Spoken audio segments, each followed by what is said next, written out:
Money.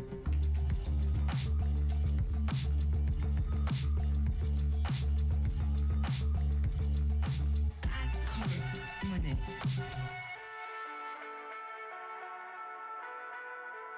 I'm so terrible. I do what I want, what I want.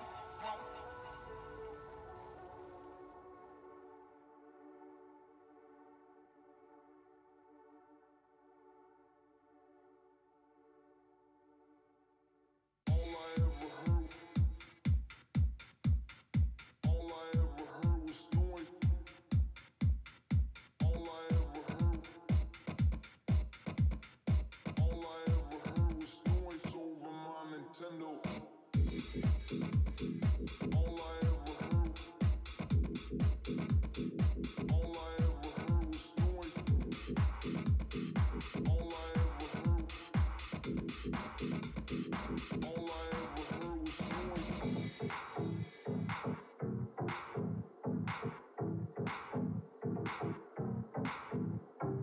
All I ever heard was noise. All I ever heard was noise over my Nintendo.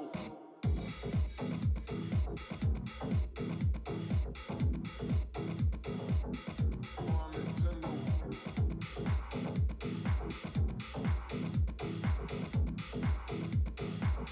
My Nintendo.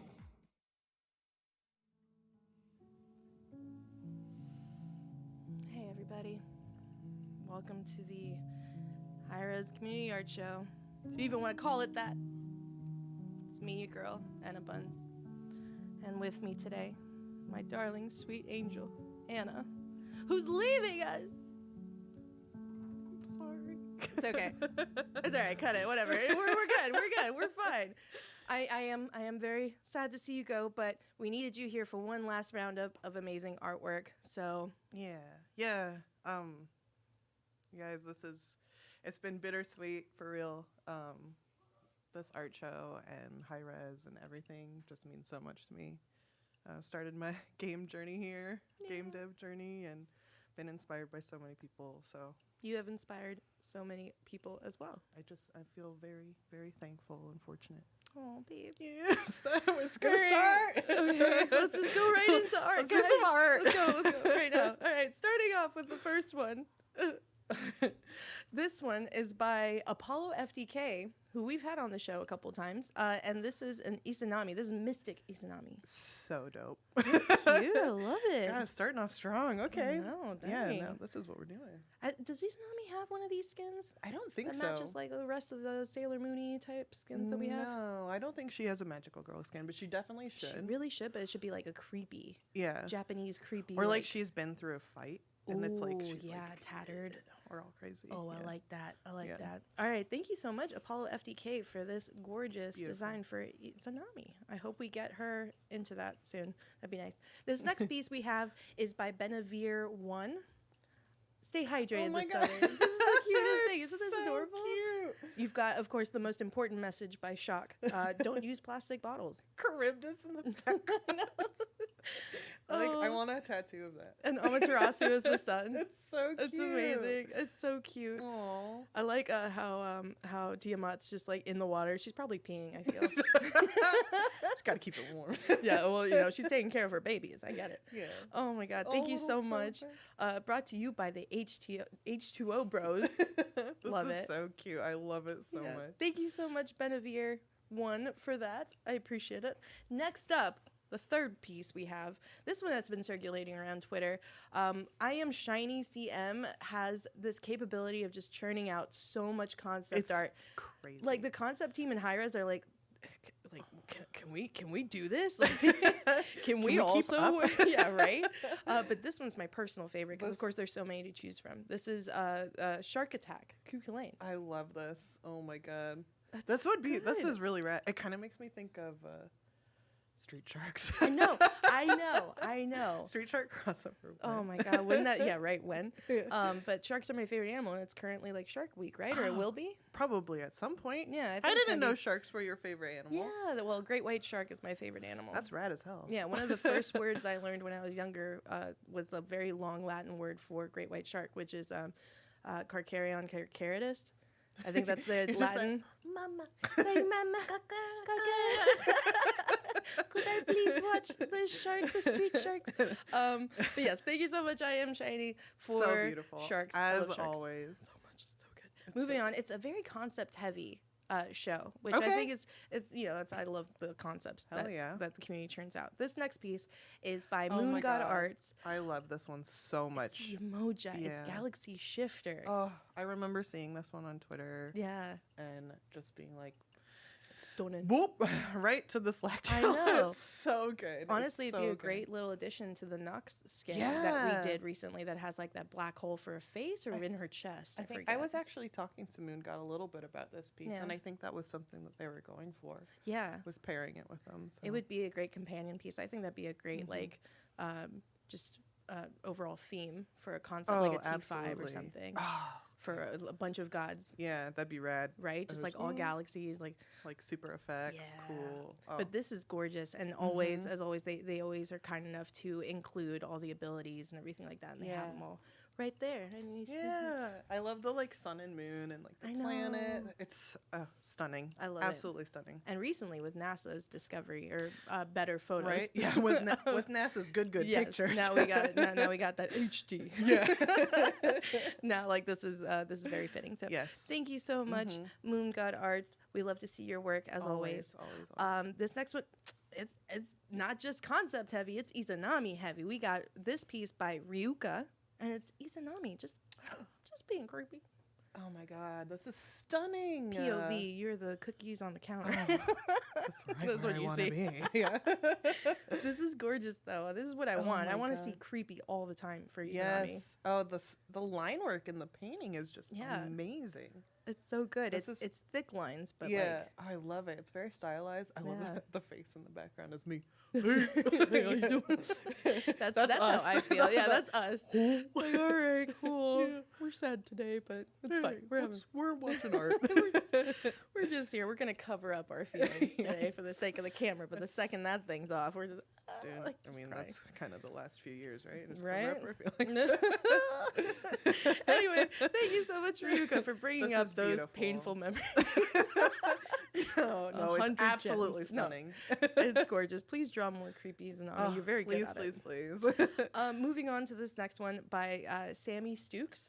This is a really sick Yo. Cthulhu piece. And actually, when they tweeted this out, they said that they had heavy inspiration from an album cover from, oh God, I forget. I think it was Grateful Dead.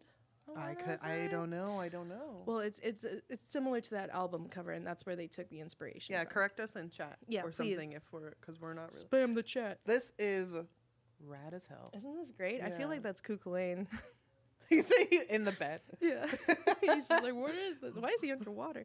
I love it. This is really, really cool. Oh, Ooh. it's so creepy. I love how dark it is too. So it's like you can just see the glowy bits. It's very Yeah. ominous. Yeah. It's very well done, and also I Mhm. just like I don't know if you tag us in horror or in like creepy art, that's what I'm more drawn to. I feel like both of us instantly are like, "What? The creepy, like push Give you us up the to the horror top. stuff." Yeah. Let's go. No, I'm kidding, but like post whatever you want. But if you do horror, like that's where you. Especially spooky season. Oh yeah. Mm. Oh God, Halloween's gonna be It's stupid. it's August now, right? No, So- it's Halloween. No, yeah. Well, that's what I'm saying. Like this weekend, I'm gonna decorate my house. So. Oh yeah, no. I Yeah. already Oh, okay. done. Yeah, I already dang. got my spooky shirt. I got the. I little, love like, it. Yeah, yeah, skeletons yeah. and all that. Anyway, thank you so much, Sammy Stukes. I love you so much. It was great. Amazing. Moving on to the next piece. This one is just done so well. This is by SMITE VSBT. They have brought us a lot of great artwork, and I just genuinely love their style. They are like literally one of my favorite artists on Yes. Twitter. Yeah. Like let's get in. I have notifications set up for this person. For real. And I think they work closely, or is it they take this jungle buff? That's them. That is them. Yeah, that's Yeah, them. yeah, That's just the different. Yeah. Yeah. Well, I love their style, and this one in particular. Absolutely stunning. I don't think we see a lot of Discordia, to be honest. And as an artist, the hands are immaculate. Yeah, no, I can't draw hands. The booby area, Oh, wonderful. Musculature on point. Her face is expressive. I love this, and the colors are Everything so about it. bold. This yeah. could be such a rad poster. I honestly, yeah, we should like send it off. The texture and stuff like is really, really cool. Yeah, it's beautiful. And I like she's got that tiny little bit of craziness in her eye. Exactly. That's what I She's like. like, There's, I'm it's up to giving no me. good. It's giving me. What is it? Monochromatic aberration. I don't. That's Chromatic. Chromatic aberration. You saying big words. That's an art term, ladies and gentlemen. Chromatic aberration. That's like when you have that 3D effect when when it's entwined with each other. I'm learning so much today. Chromatic aberration. Mind you, I am too, because I just said monochromatic aberration. All of my art friends that are watching this are just like, I know, shut up. That's cool. I have my master's in art and I didn't know that word. So Oh, that's good. well, there you go. Oops. You learn something new every day. Thank you so much, Smite VSBT. This is probably one of my Absolutely favorite pieces of gorgeous. yours. Really, really good. Moving on to this next one. Again, another concept. This is by Tomutetsu. And Oh my it's a pirate Danzaburo. This Now, is so good. you understand my obsession with pirates recently. Well, yeah. Yeah, over the past couple months. Yeah. Spam the chat if you know what I'm talking about. That We know. OFMD. Yes. Gay pirates. Yes. So, of course, I saw this and I was like, well, yoink, I'm taking this. I'm Yeah. showing it. But look at how cute it is. His little rocket is like a It's boat. So good. He's got his, Oh my god, his deployable, his little barrel. his a little compass. rum. I know. I love it so much. This is fantastic. Yeah. Just a drunk rat. more pirates. more pirates, please. I know More we've done pirates, pirate more skins, but now that like I'm really deep in the pirate. Yeah, you're in. I You're would in love. there. Oh, come on, in there. I would love to have like a steed or a Blackbeard like skin or something. Yeah, That would be yeah. amazing. Oh my god. I would, I'm One day. I need to stop. just I'm at work. manifest it. Manifest it. Manifest I'm at it. work. I need to stop talking about this damn pirate show. Okay, thank you so much, Tomutetsu, for this wonderful Danzaburo So concept. good, so Hopefully we good. get it, because he doesn't have like a little pirate skin. I don't think so. I just want to see him in little booties. His little booties. Nice. Moving on to this next piece, one of our community favorites. We get a lot of his stuff all the time. Wolf Dog art. Wolf Dog. Wolf dog. He Oh did my this God. Bastet, and I think it was a redesign that he proposed. This.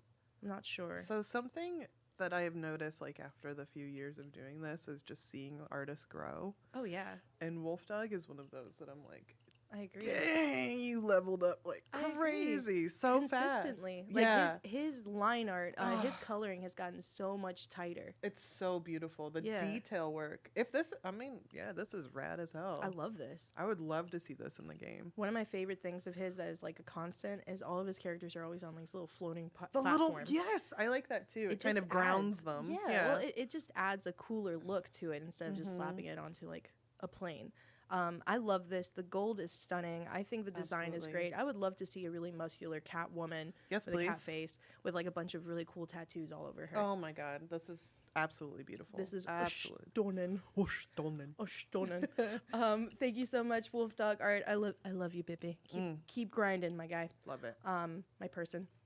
Moving on, guys, we made it to the end. This is the pick of the show. We're gonna get right into it. Now, last show, I had asked you guys to draw like the silliest, goofiest. You know, we had just recently announced Nicktoons or Nickelodeon, and I wanted y'all to draw something really silly, and this person really just encapsulated that. So, moving on, pick of the show.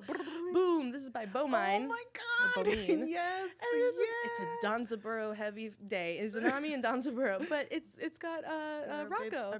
I love this. This is so cute. It's so perfect. Isn't it amazing? There's a little house in the back. The little houses. Aw. There's so much personality. It I looks- can't even. It looks speak. like a mural, right? Like it could This be a is mural on the side of really a good. pizzeria or something.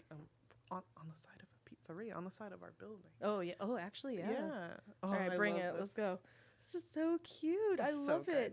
Thank you so much, Bomine, for this, or Bomine. I'm so sorry. I always butcher everybody's names.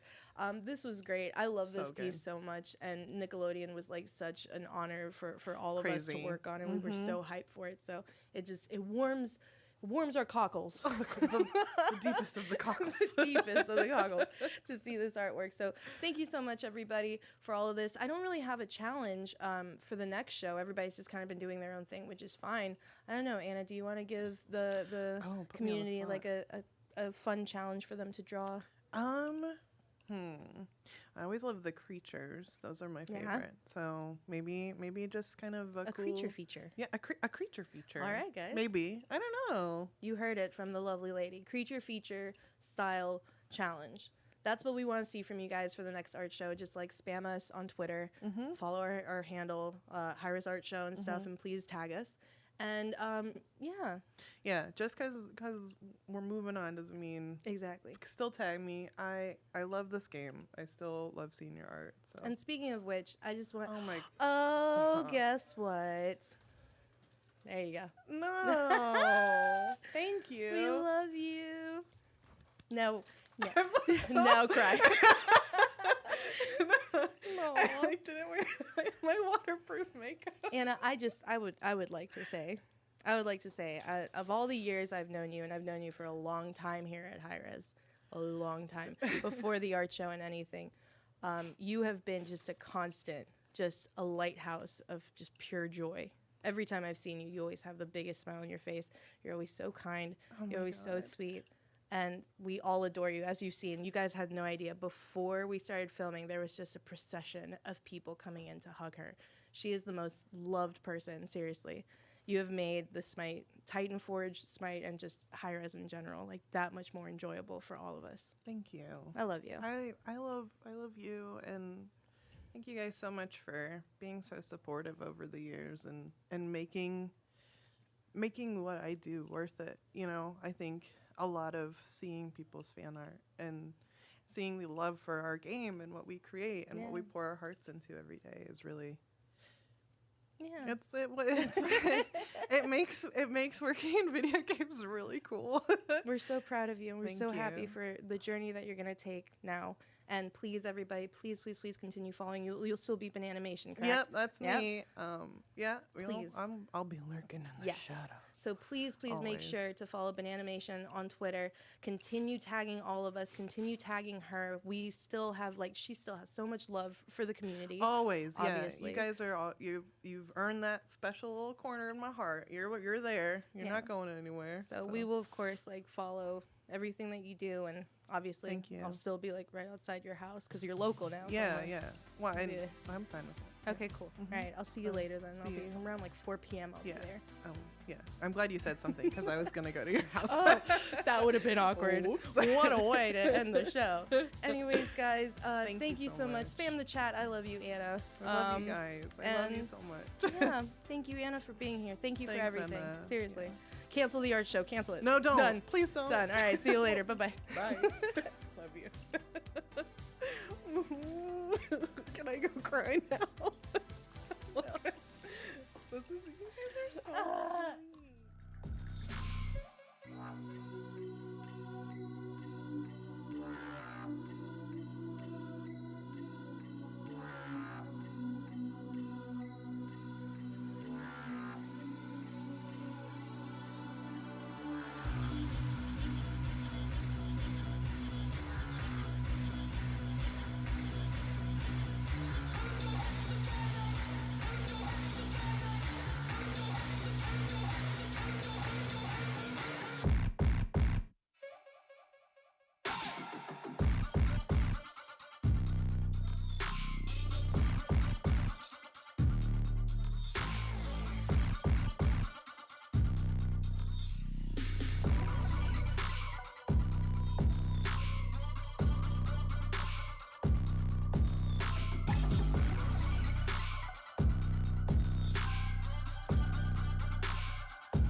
tell me something I haven't heard before. Cause I'm restless and I'm dying to know more. Show me something I haven't seen before. Cause I'm tired of the same boats, the same shore. It's time, my friend, to leave this hell behind us. We got everything we need to make a change. I can't keep pretending I'm right where I wanna be. I'm hopelessly in need of better days. Cause I'm too young to face the end, but I'm old enough to start again. And I still got time. The world has tried to pin me down, but I'm running at the speed of light. And I still got time.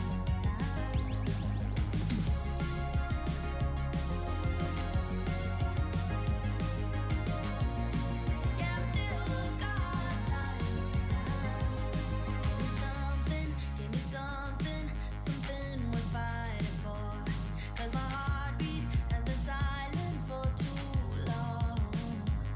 Tell me one thing, are you happy, are you satisfied? I know that you know when you're done. It's time, my friend, to leave this hell behind us. We got everything we need to make a change. Well, it's time again to come and join your friends. Him and her are here for you. With passion unsurpassed, let's look back at SMITE's past and have ourselves a couple goofs. Just what was going on all those years ago? We were having fun. 5, 4, 3, 2, 1. SMITE. Hello, everybody, and welcome to the newest episode of 5, 4, 3, 2, 1 SMITE. My name is Hi-Rez Andy, and I am joined, as always, by the Titan Isaiah. Let's go. What's going on, Andy? Not much, dude. How you doing? Doing good. Yeah? How's your week been going? It's been going really awesome. We were just talking about how we have some people who flew in from the UK. So it's awesome to see some coworkers that we haven't seen in person in a long time. Yeah. And likewise, it's always good to see you in person. Hey, man, I'll be real. Half the reason that we do this show is just so I can have an excuse to see you. So, Right? Yeah, it It's does. like, I just want to hang out with my friends. Let's just do this. Yeah, exactly. But so if you're not familiar with the concept of the show, hey, welcome to the show. Thank you so much for joining us. But basically, like the name implies, 5, 4, 3, 2, 1 SMITE, we take a retrospective look back 5 years, 4 years, 3 years, 2 years, and 1 year's.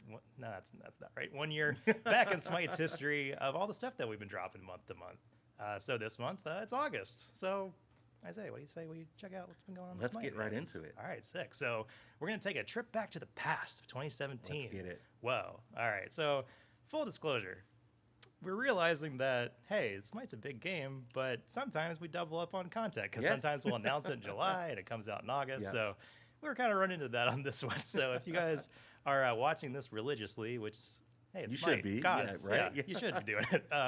So we might be doubling up a little, bit of content here, but whatever, we're just hanging. So who cares? Exactly. So looking back to 2017, this is when Corrupted Arena dropped. The famous, perfect adventure. Yeah, perfect. Yeah. So good that we had to bring it back We for brought it SMITE back. Night. Yeah, It's so good. So nice. We played it To twice. this day, Yeah. my favorite SMITE. mode. Really? It's so good. Wow. I okay. love the fact that it evolves too when we bring it Yeah. back because we release more gods with knock-ups, knockbacks, pushes. Yeah. Just makes it like a whole new mode every time you go in and play. Hercules is still the best though. That's right. No Hercopolis out. Yeah. It's gotta get him in Corrupted Arena. Right. Also in this month, Artio came out. Yes, our Celtic bear mommy, Right. as the community Bear mommy. lovingly calls her. But yeah, Artio, Interesting. another awesome god. Huh. Shout outs to the Celtic pantheon. That's true. Yeah. Really good stuff. I love the naturey vibes that we brought with Artio. Yeah. And then the fact that she just transforms into a bear. That's like, cool. It's awesome. It's pretty sick. Also, this month, speaking of bears, and Fabulous Chiron was also revealed. There we this go. month. Yeah, it's that bear chest. Oh man, I love it. Yeah, this is still like one of my favorite skins. It's I know. So ridiculous. People, Yeah. The Chiron mains. This is like one of his best skins. It's this one and then the Canada one. Oh right, the mount. Yeah. Yeah. I forget the actual name of it, but the Mountie skin. It's yeah, so it's good. So But good. yeah, Dude. Fabulous Chiron. So good. I know the Yeah. team had so much fun working on this skin back in the day. It was sick. Yeah, for real. But also, if you watch this show, you might be realizing that Tina's not here with us today. Yeah, she's feeling a little under the weather, so we're carrying on. But in the spirit of Tina, she's never not on the show. Exactly. Back in August 2017, we started doing the show before this month, but it was called M-Rated Lines, or Cut M-Rated Lines for Smite. Which these are all very real lines. Yeah. These are lines that Tina wrote for our gods, but turns out they're a little too M-rated for our humble T-rated game. Yeah, a little bit over the line. Yeah, but for some reason they let us make this video to talk about the actual lines. So yeah, Tina, we hope you're feeling better soon. But yeah, we just wanted to shout this series out and give you guys a look at this video that released back in August 2017. This is more M-rated lines that were too hot for Smite. Let's check it out. Hey everyone, my name is Tina, aka Hi-Rez, I'm the person who writes the voice skins for the voice packs for the... Sometimes the lines I write are a bit too vulgar. That's why Smite's lead designer, AJ, makes me cut them out of the game. But now, I've got even more lines to put in that video. What happened in the video? There were M-rated, deleted, where there were voice lines. Is that a candy cane in your pocket? Or are you just happy to see me? Too bad, Tina. The D bears down upon you. Too bad, Tina. I don't know why they call it a Brazilian. I am a rainforest down there. Too bad, Tina. I take it the water was cold? Too bad, Tina. I had some Mexican food earlier. Left you some deep skid marks. Too bad, teen. Erecto patronum. TV What is long and thick and has in the middle? A cucumber. Tibetan. I'll show you a good fisting. Are you from Ireland? Cause when I look at you, my be Dublin. God damn it, Tina. I don't know how the we got to publish that video. Unhinged. Yeah. I try not to watch the videos before we get on the show, so it's like I get a fresh reaction. But some of that I'm like, so oh my God, good. how are we not fired I know, immediately right? for that? Jesus Christ. Rated T for teen. That's right. Yeah. Rated T for Tina. Dang, we should do another one of those, actually. For sure. Yeah. Anyway, so now we're moving on to 2018. So 2018, we covered a little bit of this last time, but this was when we announced the Tier 5 for that year, Divine Dragon Bologna. Yeah, I know. Awesome Tier 5 for Bologna, dragon themed with some sick armor. Still love that skin. The ultimate with the dragon flying in the air. So yeah, the associating each one to like her weapon switches was like such a dope idea. Like I love seeing like how they integrate like Tier 5s into like, oh, we want to integrate this into how they actually like their kit actually changes match to match, and I don't know, it's cool. It flows so smooth too. Yeah, those transformations are awesome. Yeah. This was also when the classic Joust adventure came out for the first time. Yeah. Before we had this adventure, it was a long time community request because we had switched Joust maps from classic to the Chinese Joust. Right. And everyone wanted classic Joust back, and we delivered. It was awesome. Well, it was classic Joust like 2014. Ooh, yeah, I think so. Yeah. It was a while, but I don't know, like that. I know we're doing it with Smite Night, somewhat too, but I love like bringing old modes back to like kind of. I don't know. I mean, that's part of the show is just like taking a look back at the stuff that we made and like celebrating the it. nostalgia.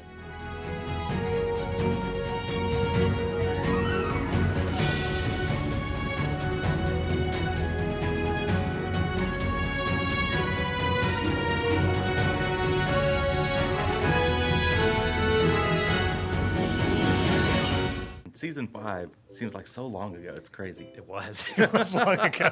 Yeah, it's weird because we've had this like 2.5 year gap where it was like we weren't in the office and there was like this office period where we're all in there. So it's like that still feels like yesterday in a lot of ways. So, yeah, it's crazy. That video is sick, by the way. Yeah. One small Easter egg. I'm not sure if a whole lot of people know, but in that iteration of the classic Joust map, it was right before we introduced the Arthurian Pantheon. We actually hid Excalibur. Wait, really? As a teaser on the map. Wow. So I'm not sure if it's still in the map. Yeah. If you play Smite Night, there's like an island on the right side of the map in the water. It's got Excalibur. I had no idea. You heard it here first, folks. Right? Yeah. Got a exclusive on our humble show here. Yeah, dude, that's awesome. So we are now on what year? 2019. Yep. Yeah, 2019.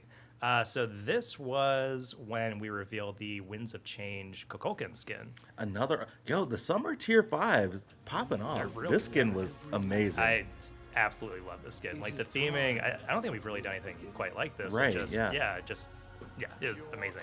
But I actually wanted to ask you, Isaiah, just to pitch it to you. Yeah. Out of all the tier 5s that we've done over the years, what is like kind of the top pick for you? This is a hard question because we have so many dope tier 5s. Winds of Change Kukulkan is definitely up there. The new Izanami tier 5 is really sick. And then, of course, I think we're going to talk about it later, but Too Many Cthulhu. Like, you can't beat that, right? That's my. I mean, I'm biased because Adam got to work on it, but that Toon Mania, I love that classic like kind of cartoon style like that. Right. I don't know, just even the card art is like kind of wacky races. Like exactly, like, it's awesome. And of course, the OG Archon Thanatos, the man who started it all. Right. That's the one that like we get to flex on people when we're playing. I'm just like, simple flex. Yeah, exactly. But also this month, this is when we revealed Persephone for the first time. Yep. So Persephone, we actually did a pretty interesting trailer for this one. So, if you see a lot of our trailers now that we do, it's these really amazing 3D kind of CG cinematics that we work with Glow, one of our partners on. But this was back when we were doing them internally. So this was kind of like in a period where we were starting to transition from the Smite lore that we used to do in the God reveals of like these kind of long tapestries that kind of have light animation. And Persephone's was kind of like a mix of that style with the kind of 3D stuff that we're currently doing because they basically had this kind of really gorgeous kind of 2D painting that they did light animation to, and then Persephone was 3D at the end. Like it's still like one of my personal favorites. Yeah. Like I remember it being really awesome seeing it because the transition was like super smooth from like the 2D art into starting above ground and then going underground and then wait, this is 3D now. And she picks the pomegranate off of the tree. It was really great. It's so sick. But actually, we have that video queued up for y'all. Well, y'all get to see it. So let's go and roll that Persephone video. Every season has its ending. The leaves fall from the trees. Once more, I descend to my husband's kingdom. The gods claim it is a place of shadows and sadness. But what do the gods know of death? What do they know of me?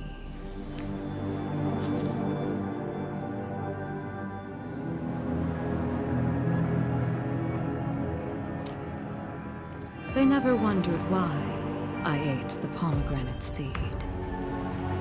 But I had my reasons.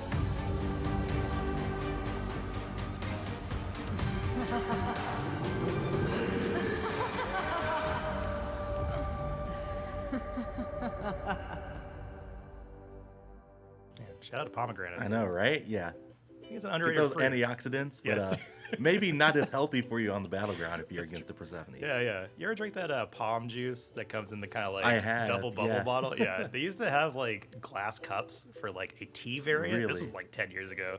That was like my entire cupboard for like all of college. Was just like I found like just pomegranate somebody tea. at Goodwill just like dumped a whole like mess of these glasses. I was like sick. That's I'm, like, amazing. I'll take these, now. right? Yeah. Free cups. Shout out to Persephone. Thanks for the pomegranate. There you go. Appreciate it. But so now we're moving on to 2020 here. So this is when we revealed Tsukiyomi for the first time. Well, we'll have a little more to show on him with the trailer in a second. But we also revealed the Odyssey Reckoning this month. Yeah, this was a pretty dope one. And this was the 6th Odyssey, I think? Yeah, I want to say, 6th Odyssey we've done. Which actually I wanted to ask, I mean, we've done pretty good amount of these, at this point. I want to ask you, Isaiah, what has been, can be a skin, can be an announcer pack, can be a frame. What has been your favorite Odyssey reward across all the years? Gosh, it's such a hard question because the Odyssey always has such amazing content, and it's like our hallmark kind of end of the year celebration of Smite and event. Gosh, thinking back, there was the Odyssey to where we did those awesome like little chapter episodes, like following Ares and his journey through. And during that Odyssey, every chapter you got one of the panels from the cinematic as a loading screen. Oh, I completely forgot about that. Those are really awesome. I still play. I still have those on for my account, and they're sick. Thinking back towards skins, Gambit Queen Hera. Shout out to Rob Draws. That skin is amazing. Yeah. Community concept. Yeah. Rob Draws, he's one of the OGs. I know, right? Forever, dude. I really loved. So this came from. I think it was a Hera's reveal trailer. We did this 2D animated one, but we took Hera's Peacock and made that like an avatar, and I just absolutely loved like the art style that they had for that Peacock, because it was like he was kind of annoyed a little bit. Come on, just like a lot of personality. I see what you're doing over there, Zeus. Like, come on, bro. Like I mentioned a little bit earlier, this is also when we revealed Tsukiyomi, which talks about him a bit last time, but this is still like one of my favorite character trailers that we've done. It's so good. We were talking about this trailer a couple days ago, actually. It just has so many moments and so many, like, you could take a frame and like, oh my goodness, like, it's crazy. Exactly. It's so awesome. Yeah, just, we don't do too many like purely fight cinematics anymore, just because, we try to integrate some of the lore storytelling in that, but the Tsukiyomi one specifically, it's just like a minute of dope ass fighting, like, and you still get a little bit of that lore with Tsukiyomi squaring it off against Amaterasu, and just that kind of like purple celestial environment that they're in. Like, oh gosh, I absolutely love it. So we actually have it here for y'all to check out. So let's go ahead and check out the Tsukiyomi trailer. Let's do it. Let's do it.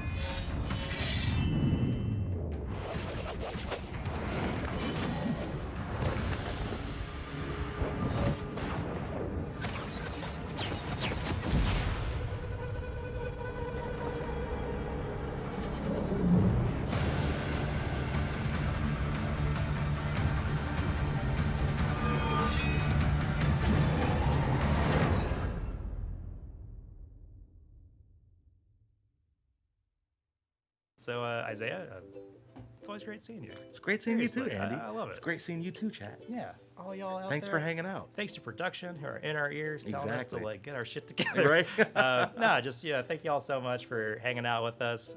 So coming up next, we're gonna have This Month in Smite. Got a hot new episode coming, and then shortly after we'll have the update show. There we go. It's a big update show too. I know. Yeah, it's gonna be a good one. We've announced, Ishtar. Exactly. We've shown Ishtar. Yeah, Ishtar's gonna be on there. And there's a certain community skin that people are really excited about. So I see. That'll be showing off here in just a little bit. All right. Well, enough of us making you feel bad that you can't see this stuff yet. We're just gonna end the show and throw it over to This Month in Smite. But thank you all so much for hanging out. As we sign off here, let's go and throw it to the Cthulhu's video.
Welcome back to This Month in Smite, the misnomer monthly clip show where I take all the best clips that happen in the Smite category and I condense them into bite-sized little categories that you can enjoy at home, you know, because who wants to go through the whole directory? Me. I want to be that guy. And what better way to start us off than with Bloodbath? You guys are like axe-murdering hobos, psychos even, so I figured, you know, start strong. And you know what? In theme with the quick start of Bloodbath, why not just the fastest penta you've ever seen? You blink? Nope. Do it. I got him.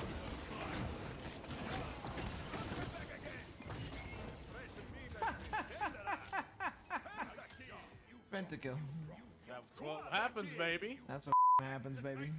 This next clip might not be a world first, but it's the first time I've seen it, and hopefully the first time you've seen something like this as well. They got 200 in a back cut. They got the damage, I think. They got the damage. The enemy team's nowhere near. This might be a free fire giant at 12 minutes. That is very, very... Oh, German's gonna die to it. He's gonna die to it. They're falling. Oh no, the burn. Yeah, the burn. 2 down. They're still pulling it. They believe they can get it. Keep going, Fire Giant. You can get a penta. To see the penta. Oh, he's got a for the Fire Giant. Short Fire Giant penta is so close. FG, it's gonna get a penta. Penta kill. We saw one in the dirty. Man, it is surreal how good at the game, and really any game that this guy is. Like, all of them. Every game I've ever seen him play. He's just, like, really good. And got him.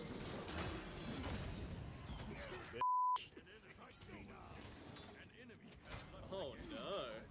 They left. Damn. They uninstalled.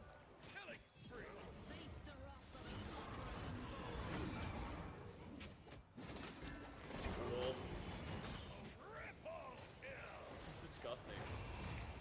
Dude, the day 5 is his boat, man. He's pissed. Oh! Oh, give it to me! Another way.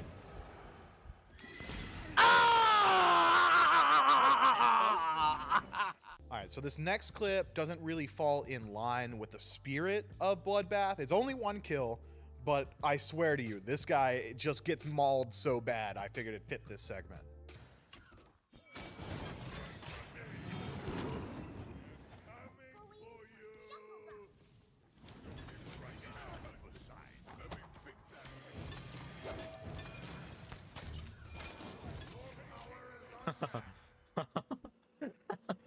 Oh, this guy's pissed, dude. The guy who sits next to my editor is just a psycho. He's an absolute animal.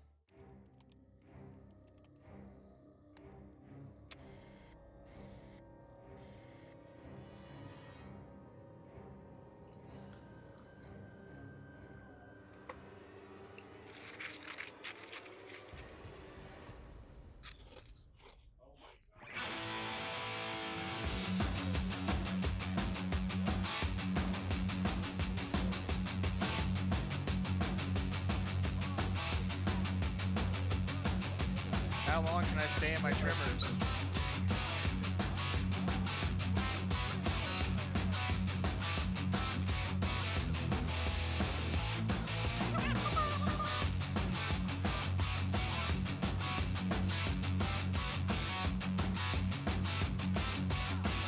Bro, she don't want these hands.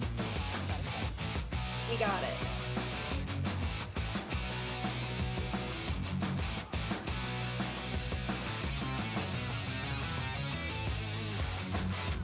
Sheesh. Look at you go.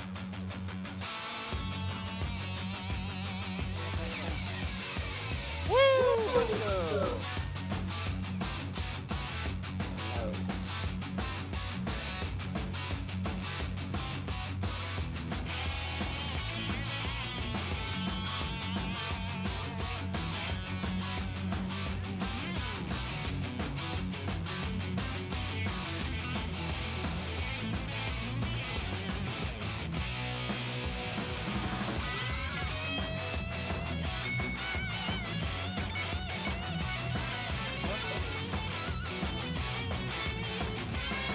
Penta!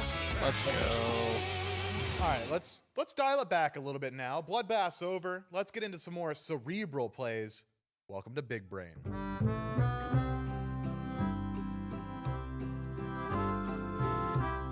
Some people are innovators. Some people are honers. Genetics has completely honed the blade that is his Horus, because this possibly could be just the smartest ult I've ever seen.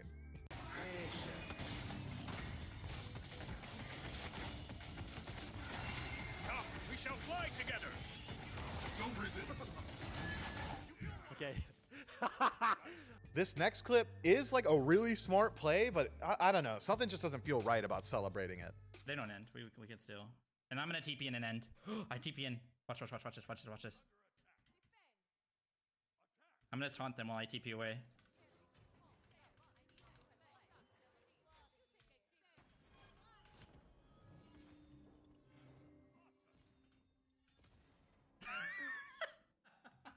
That's toxic. That is toxic. Yo, nobody clipped that. Too late! Solar Troll just knows how Smite works, man. He just knows.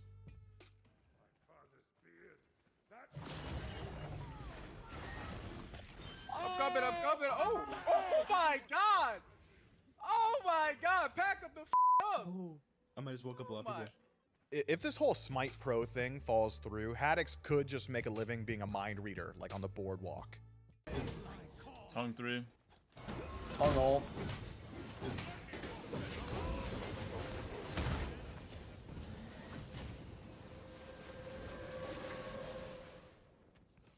All right, I'll keep it a buck with you. This next clip primarily got in just because his name is Hostile Puppy, and I thought that was kind of funny, but also the clip is nasty.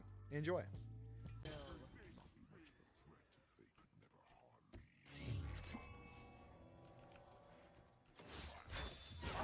Oh my god. Oh my god, I just got so embarrassed. Oh my god. You have been. Snoopy really just gave his lane opponent like an IQ test. Oh. I hope this guy isn't not watching the board. Maybe he would watch him, who knows? I don't know who this guy is actually.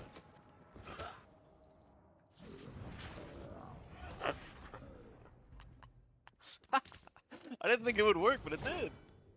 Another new segment in this month in Smite called Bread and Butter, or General, or whatever we decide to call it. It's a segment that I couldn't really figure out where the clips like kind of aligned, but I thought they were cool clips, so I wanted to share them. I don't know, maybe Jordan plays like a little picture of a piece of bread with butter on it. Bread and butter.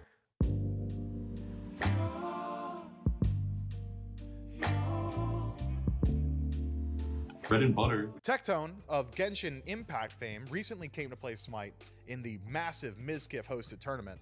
Him and a bunch of just random anime characters just won $70,000. Here you go. Right side, do not touch minions! I'm going. Yep, we have a whole half we don't minute. hit those.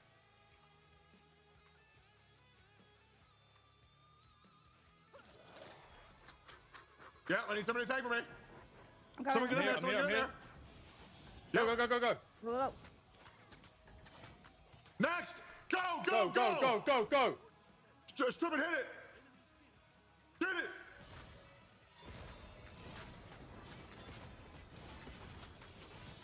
Let's go! 70,000! Let's go! Let's fucking go! Oh. Section Let's go, dude! Oh my god! Oh my god! We did it, coach! God! Oh my god, dude! Mango, C9 Mango, best Smash player in the world, widely hailed as a living god, seems to just enjoy Neath. I heard that you might like Neath. Neath? Yeah. I heard that Neath was really fun to play. There's a couple characters that... Oh, hell yeah, I like Neath. What, because she's like naked? When two corner campers collide, one of them just kind of has to win. Let this be a beacon when all other lights go out.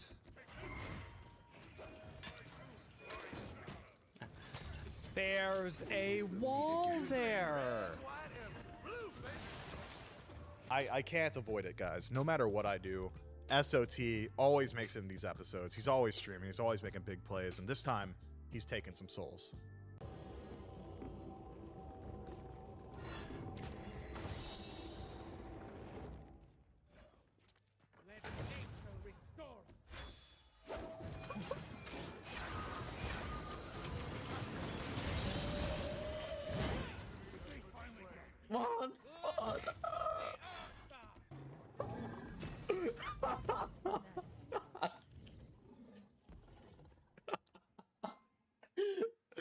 Thus concludes this month in Smite. I'd like to give a special thank you to every single one of the streamers that participated in this episode and allowed me to interact with these clips and gave over the laugh and joy to me and the fans at home. But as all things, this too must come to an end. Thank you very much, and good night.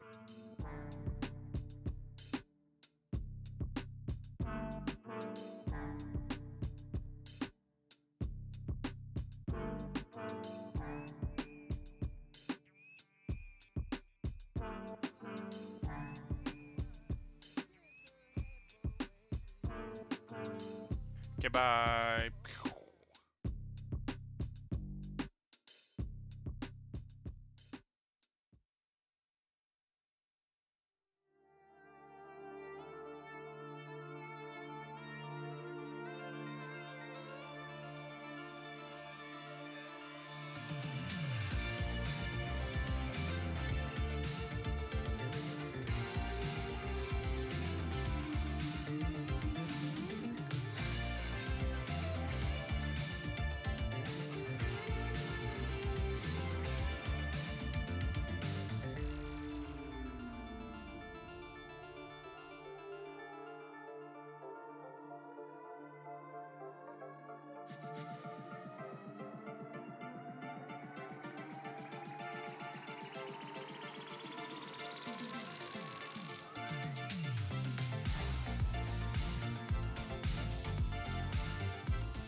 I'm staring through your window, looking up at the stars, up at the stars.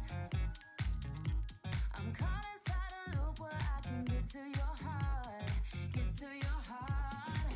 Ooh, you're letting your fears take hold, let them take control, and it's making me crazy.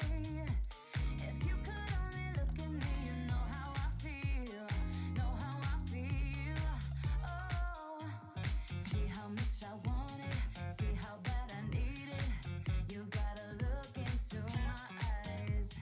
That's how much I want it, that's how bad I need it. You gotta look into my eyes. Think twice before you let me go. My eyes are mirrors of my soul. See how much I want it, see how bad I need it. You gotta look into Hello, everybody, and welcome to the 9.8 SMITE update show. We have so much to talk about today. We have a new god, we have an Odyssey event, balance, so many things to go over. But first, we have a very special announcement for you. Check out this video.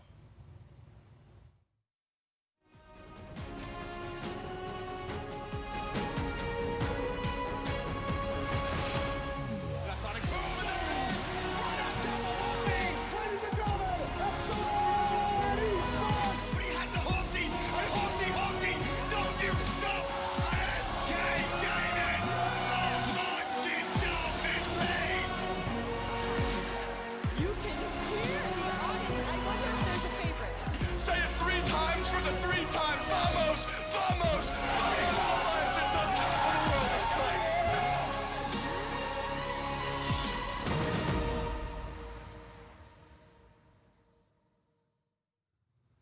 That's right, hashtag Worlds with Fans. We've been so excited to tell you all about this, and it's happening. As you saw in the video, Arlington, Texas, we are extremely, extremely excited for this event. There'll be more information coming soon, so keep your eyes out, but we just couldn't wait. We had to tell y'all as soon as we could, so look forward to it. Besides that, let's get into the patch show. There's a lot coming with 9.8, and I'm excited to start talking about it with the 2 people that I'm joined with today. You know them, you love them, Aggro and AJ. How are y'all doing? Doing really well now that the news is out about Worlds with Fans. It's actually the week before my birthday, and so if you wanted to get me a birthday present, get a ticket and come to the Smite World Championship. That's the present you should get for me. Definitely, and make sure to wear a bow as well so that he knows, who all did that. But I mean, I'm just so excited for this. It's my first time being able to really partake in something like this, and it's just going to be huge. I'm so ready for it. I hope y'all are as well. I've missed you all so much. I remember my first World Championship when nobody knew who I was, and I was just standing behind the playtest booth watching people test Amaterasu for the first time. And then, the next few years, just having so many people wanting to ask questions and just share stories about Smite, it really is a magical time. And it's also, me and Aggro almost share a birthday. We're just a few days apart. So it's for both of us. If you want to come to our joint birthday party at Smite World Championships. Oh yeah, it's going to be huge. Party hats will be provided. Yes. Well, super cool. So let's get right into it then. We have some balance to start with. Looks like we're going into some game mode balance and duel changes. Looks like a few things are happening in the duel category. What's going on there? This is a big one. We haven't really done too much for duel recently. We wanted to change that. The non-conquest balance as a feature brought up a lot of discussions about this. Yeah. Overall, duel is a very unique game mode. So generally the difficulty in balancing for duel is that duel doesn't really follow the rules of any other mode in Smite. No. None of the things that are normally good are good in duel, and things that are generally unplayed are very good in duel. And it's very interesting, very unique, all at an age of its own. So we have a couple changes here today that we think are going to create quite a bit of excitement in the duel community, and if not, at least a much-needed shakeup. Yeah. So we're going to be very open to tracking this in the future and potentially making some more changes. But the first announcement, so we have 3 big changes coming to this game mode. The first one that's very exciting is that duel will now exclusively use the Jade Corruption map. So traditional Joust will continue to use, and Ranked Joust will continue to use the Season 3 Chinese Joust map, but Duel will now be played on the Jade Corruption map. Now that might sound strange to some people. They go, Jade Corruption map, that one's more camps, more things, it's a little bit bigger. Why is it better for Duel? Well, we did take some time before this patch, reach out to some Duel mains, some Duel creators, run through the options with them, and a lot of them preferred that map. I think the additional camps allow for some additional skill expression. They give you more options. The Joust play on that map led to, I feel like, I don't know, it led to less action. Joust players seem to really just like that core 3v3. Who's going to hit their abilities best? Who's going to wombo combo the best? That's how it's going to go. Right. Duel is not as much about just 1v1 on her basic attacking people for who has the better accuracy. It's a lot more than that. Yeah, it's a lot about macro. So people like that in Duel to have a little bit more space, a little bit more options. So we are changing to that map. That comes with another exciting change, which says that now we have more freedom to adjust the item set and banned item set in Duel. So we will be banning 100% of the starter items and their upgrades in Duel. Get them out. Those items were designed for team play and conquest play in bigger maps. Throughout the last 2 seasons, there's been always like one starter item that is just the go-to in Duel, the must-have. It's caused a lot of problems for that community. So instead of killing them one at a time until we found like the one that was medium enough for not to care, we're just going to go ahead and take all of them out of the rotation.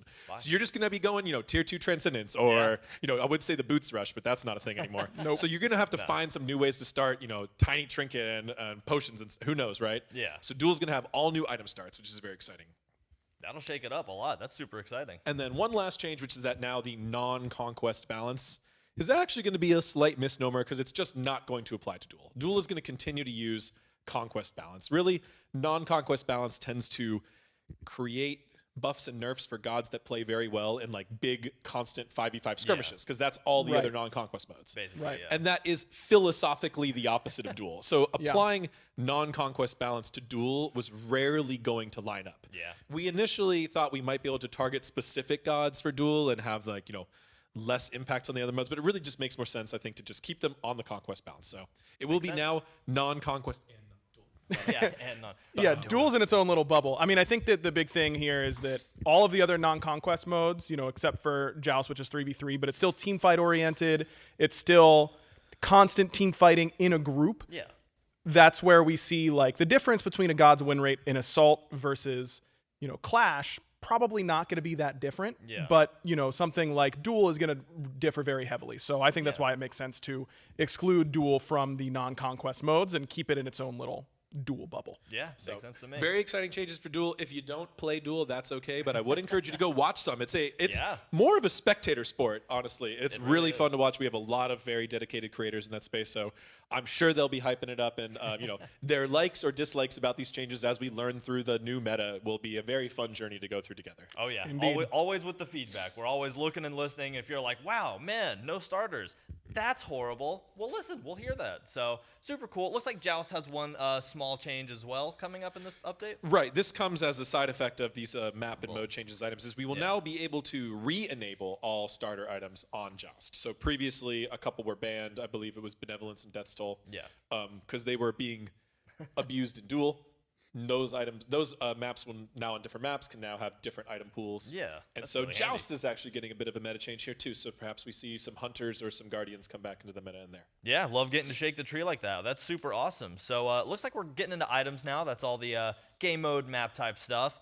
And we're kind of starting off on a hot topic here. We're starting off on the earring tree. We're touching quite a few of them, starting with Sphinx's Bauble. But do you want to talk about the earrings first up? They've kind of still new on the battleground, really, with having just showed up in midseason.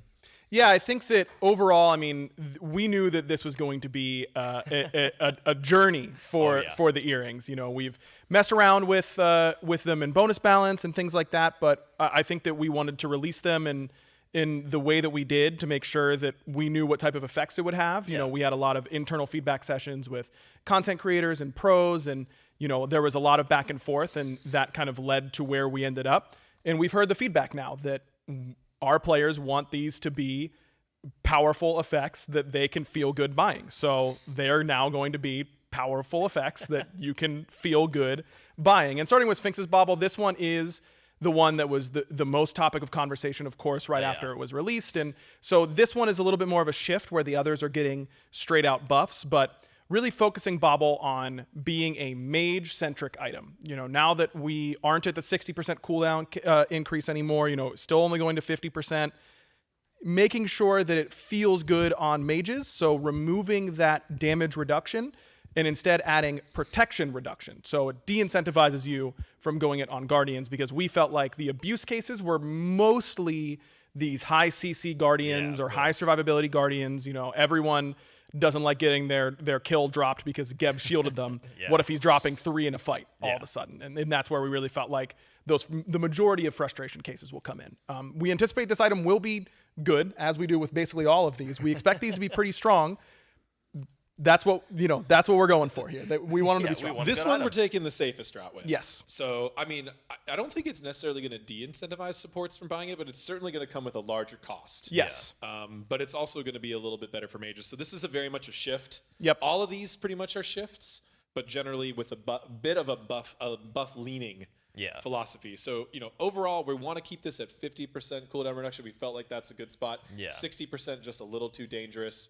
But we needed to minimize the downsides of that. So, as Edgar said, no more damage penalty, instead just a protection penalty. So if you buy this on a mage, the downside will be almost negligible. Yeah. If you haven't bought any other protection items, then it would be like 7 protections or something you'd be losing.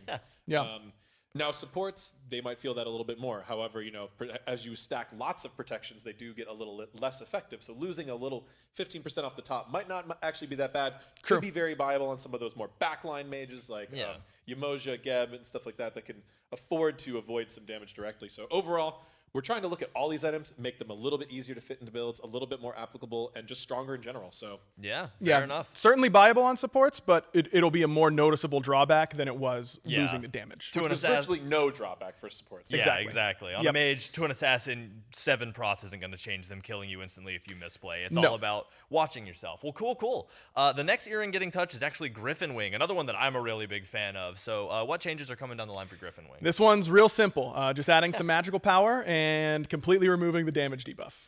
You know, we heard the feedback that this was an item that felt good, but was very hard to fit into builds because you have to do so much in order to actually offset that. And we did see some gods that it did make sense on. You know, I played a lot of Gibelonke with Griffin Wing, and getting to snipe people with my long-range autos felt really good. Right. But now we still feel like this item does have a trade-off in the sense that it doesn't have any prot shred or on-hit effects or anything like that. It is purely stats and helping you hit your basic attacks a little bit. So with that, we feel like we could go ahead and remove this debuff and see how it lands. The feedback generally was that the passive was a little weak. So the downside didn't make sense to people because it didn't seem like they're offsetting it. I'm interested to see if that opinion changes all once people box against someone with this item a little bit more. That 40%, it's already moving pretty fast, so 40% of something fast might be still perceivably fast, but it really does give you an advantage in those boxing matches. Agreed. And improving your accuracy, even for the most skilled hunters, can be a very valuable passive. So we really just wanted to give people a chance to experience that. I think it's going to feel powerful in this state. Agreed. Yeah. It's a more powerful passive than I think most people give it credit for. We will find out. We will, we'll see. Y'all will tell us for sure, and I'm excited to see it hit the ground. So next up, Rose Spike Earrings. Looks like some stat changes going on there a little bit. Yeah, Rose Spiked Earrings in this whole tree of Manicore Spikes and Feyblast Hoops are all getting a little bit of a stat readjustment, along with some buffs that you'll see in a minute to their passives. Of course. We just felt like these items, you know, they're really cheap. We went with this health identity because both of these item passives care about your health. Yeah. But strictly buying health just wasn't going to end up putting these in a competitive enough space. So we're adding a little bit of magical protection to the Rose Spiked. You'll see that as well on both Manticore Spike and Feyblast Hoops. This is the tier 2, by the way. Correct. Yeah, the one So building the whole into. side of this tree is essentially being reworked to have protections now. Yep. Yeah, So it from can the fit ground up. much more naturally into traditional support builds. Okay, and how does that build into Feyblast and Manticores? Is there more going into those? Yes, Feyblast is really getting its identity, just like we did with Bauble, where we made it a little bit more clear who is supposed to be buying this. You know, this is really best on mages, but doable on other classes. Now, with Feyblast, it is clearly supposed to be best on these frontliners, you know, the Guan Yus, the Sylvanuses, those feel really, really good with Feyblast Hoops, but if you're a Hel, if you're an Aphrodite who decides they want it, it still feels really good in that moment. So it's not about only these gods can buy it. It's about trying to leverage, to incentivize these gods to pick these up and make them fit a little bit more cleanly in their builds. Yeah, that makes sense. Cool. I don't think we expect mage healer supports to become meta because of this, but I did want to give them an item that allows them to flex more into that in the casual spaces, in your pre-mades, where you're trying something a little bit more fun. Yeah. So Fae Blessed Hoops getting a shift to lose the HP 5 and gain 50 health, 10 CDR, and 60 magical protections, which is a pretty good trade overall in the stats. I'd take that. So generally, there was also just some thought that these two, both Fae Blessed and Manticore, felt a little understated. So that is going to attempted to be remedied. And we still think that the passive for Fae Blessed in particular is still strong when applied. This is still a new gameplay loop that requires a little bit of time to adjust and get used to. Gotta learn to get those pickups. But now, I think that as we see more Fae Blessed, we can better determine, okay, is the passive actually doing enough? Is this feeling good enough? It just felt like the stats were keeping it from being bought enough to really make a determination on the passive strength. Yeah, so those additional stats will really help push to that T3, get more people on the item, get more feedback on the item, and continue to grow in that direction. Cool. So is that the same thing going in a Manticore spike now? Is that kind of the same idea? A little bit. This one is more regular Guardian focused. Okay, it doesn't require you to be a healer. It's just how much hard CC do you have and how easily can you apply it to multiple people. So again, removing HP 5 in order to make room for some additional stats, as well as the CCR on Manticore Spike. So you're losing the HP 5 and CCR, but you're gaining 40 of each protection. Wow, that's a solid chunk. Yeah, again, a trade-off that we think most support players will be happy to make. You can get your HP 5 and CCR elsewhere pretty easily. And then for Manticore Spike, we did receive enough feedback for us to feel comfortable buffing this passive. It felt like this passive wasn't dealing quite enough, as well as fixing a couple of interactions with it. So we're increasing the duration of the self buff by 10 seconds, so pretty significantly, and increasing the damage dealt from 3% to 4%. And then, of course, that doubles if you are the owner of Manticore Spike. Yeah. And the best news of all of this, by my estimation, it's now a separate yellow damage number. So you can very clearly see exactly. Did we get that in this update? We got that in. Oh, I thought it was going to be next update. I'm pretty sure we got it in this one. Hope not. Or, well, if it isn't, then we might have to double check that one. Then you'll know it's we might have to double check that one. We will continue. We'll check. Sure. But that is in the works. If it's not in this one, then it means we can get it done soon. Hopefully. Exactly. The duration of the pickup here was also noticeably different from Fae Blessed because of the application of it. Like this does not necessarily give you a bonus right away. We want you to be able to position around these deployables, pick them up when you want, and really make sure you can use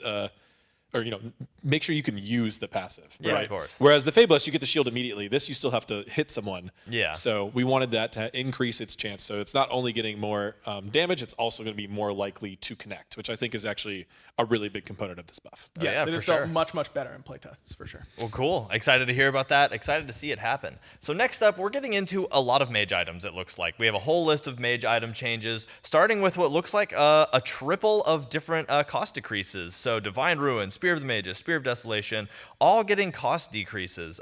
Triples are best. That's true. As you know, Harrison. That's true. Triples We are do know. Safest. Right, of course. Okay. Yeah. So in the safe triple, I mean, what's going on? Why the fire sale? Yeah, we've just seen a lot of, Smite Masters just completed. We still see all the beach decorations right behind the cameras here. Awesome. And we saw some mages feel pretty good, but they weren't going for a whole lot of early pen options. It was really Warlock staff dominating that first item slot.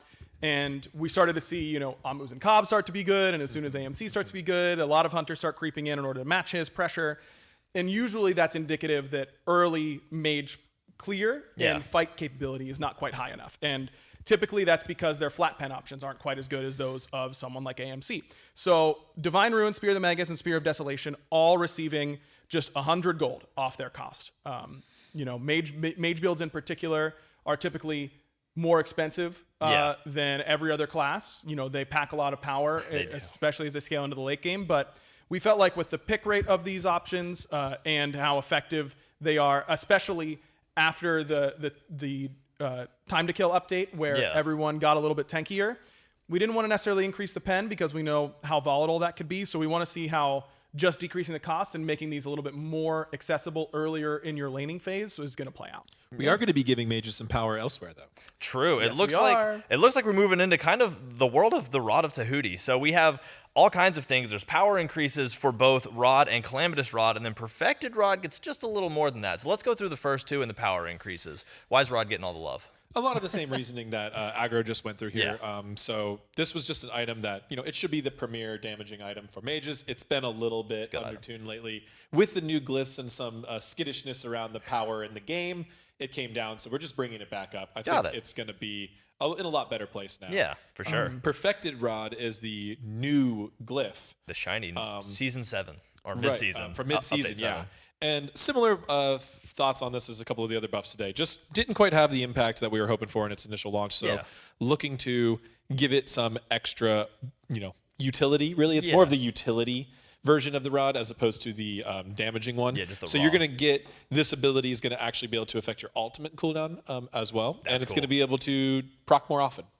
So if you're going to be able to lean into this cooldown option, we want you to be able to go all in on it. Yeah. I mean, maybe you throw a bobble in there, get some really crazy low cooldowns. Yeah, never some know. full We'll sim. see. Yeah. You never You know. won't get 60% from bobble, but you might get close between stacking items like this and Chronos Pen and other things along with it. You can really layer it. Another important reason to why we kept bobble at 50%. Yes. The reality is as well with Perfected Rod of Tahuti and Calamitous Rod of Tahuti that these are effectively 3,600 gold items. Expensive. You have to, and it just didn't feel like Perfected Rod in particular was worth 3,600 gold. Yeah. So hopefully this is a step in the right direction there. Glad to hear it. Well, it looks like the last one here is Polynomicon, just getting some decreased passive, kind of, the cooldown, the internal cooldown of it. Yeah, we had a lot of back and forth on Polynomicon and what to do with this one. This is one of, every mage player loves to play with Polynomicon. Just a little fun buff. Yeah. As a treat.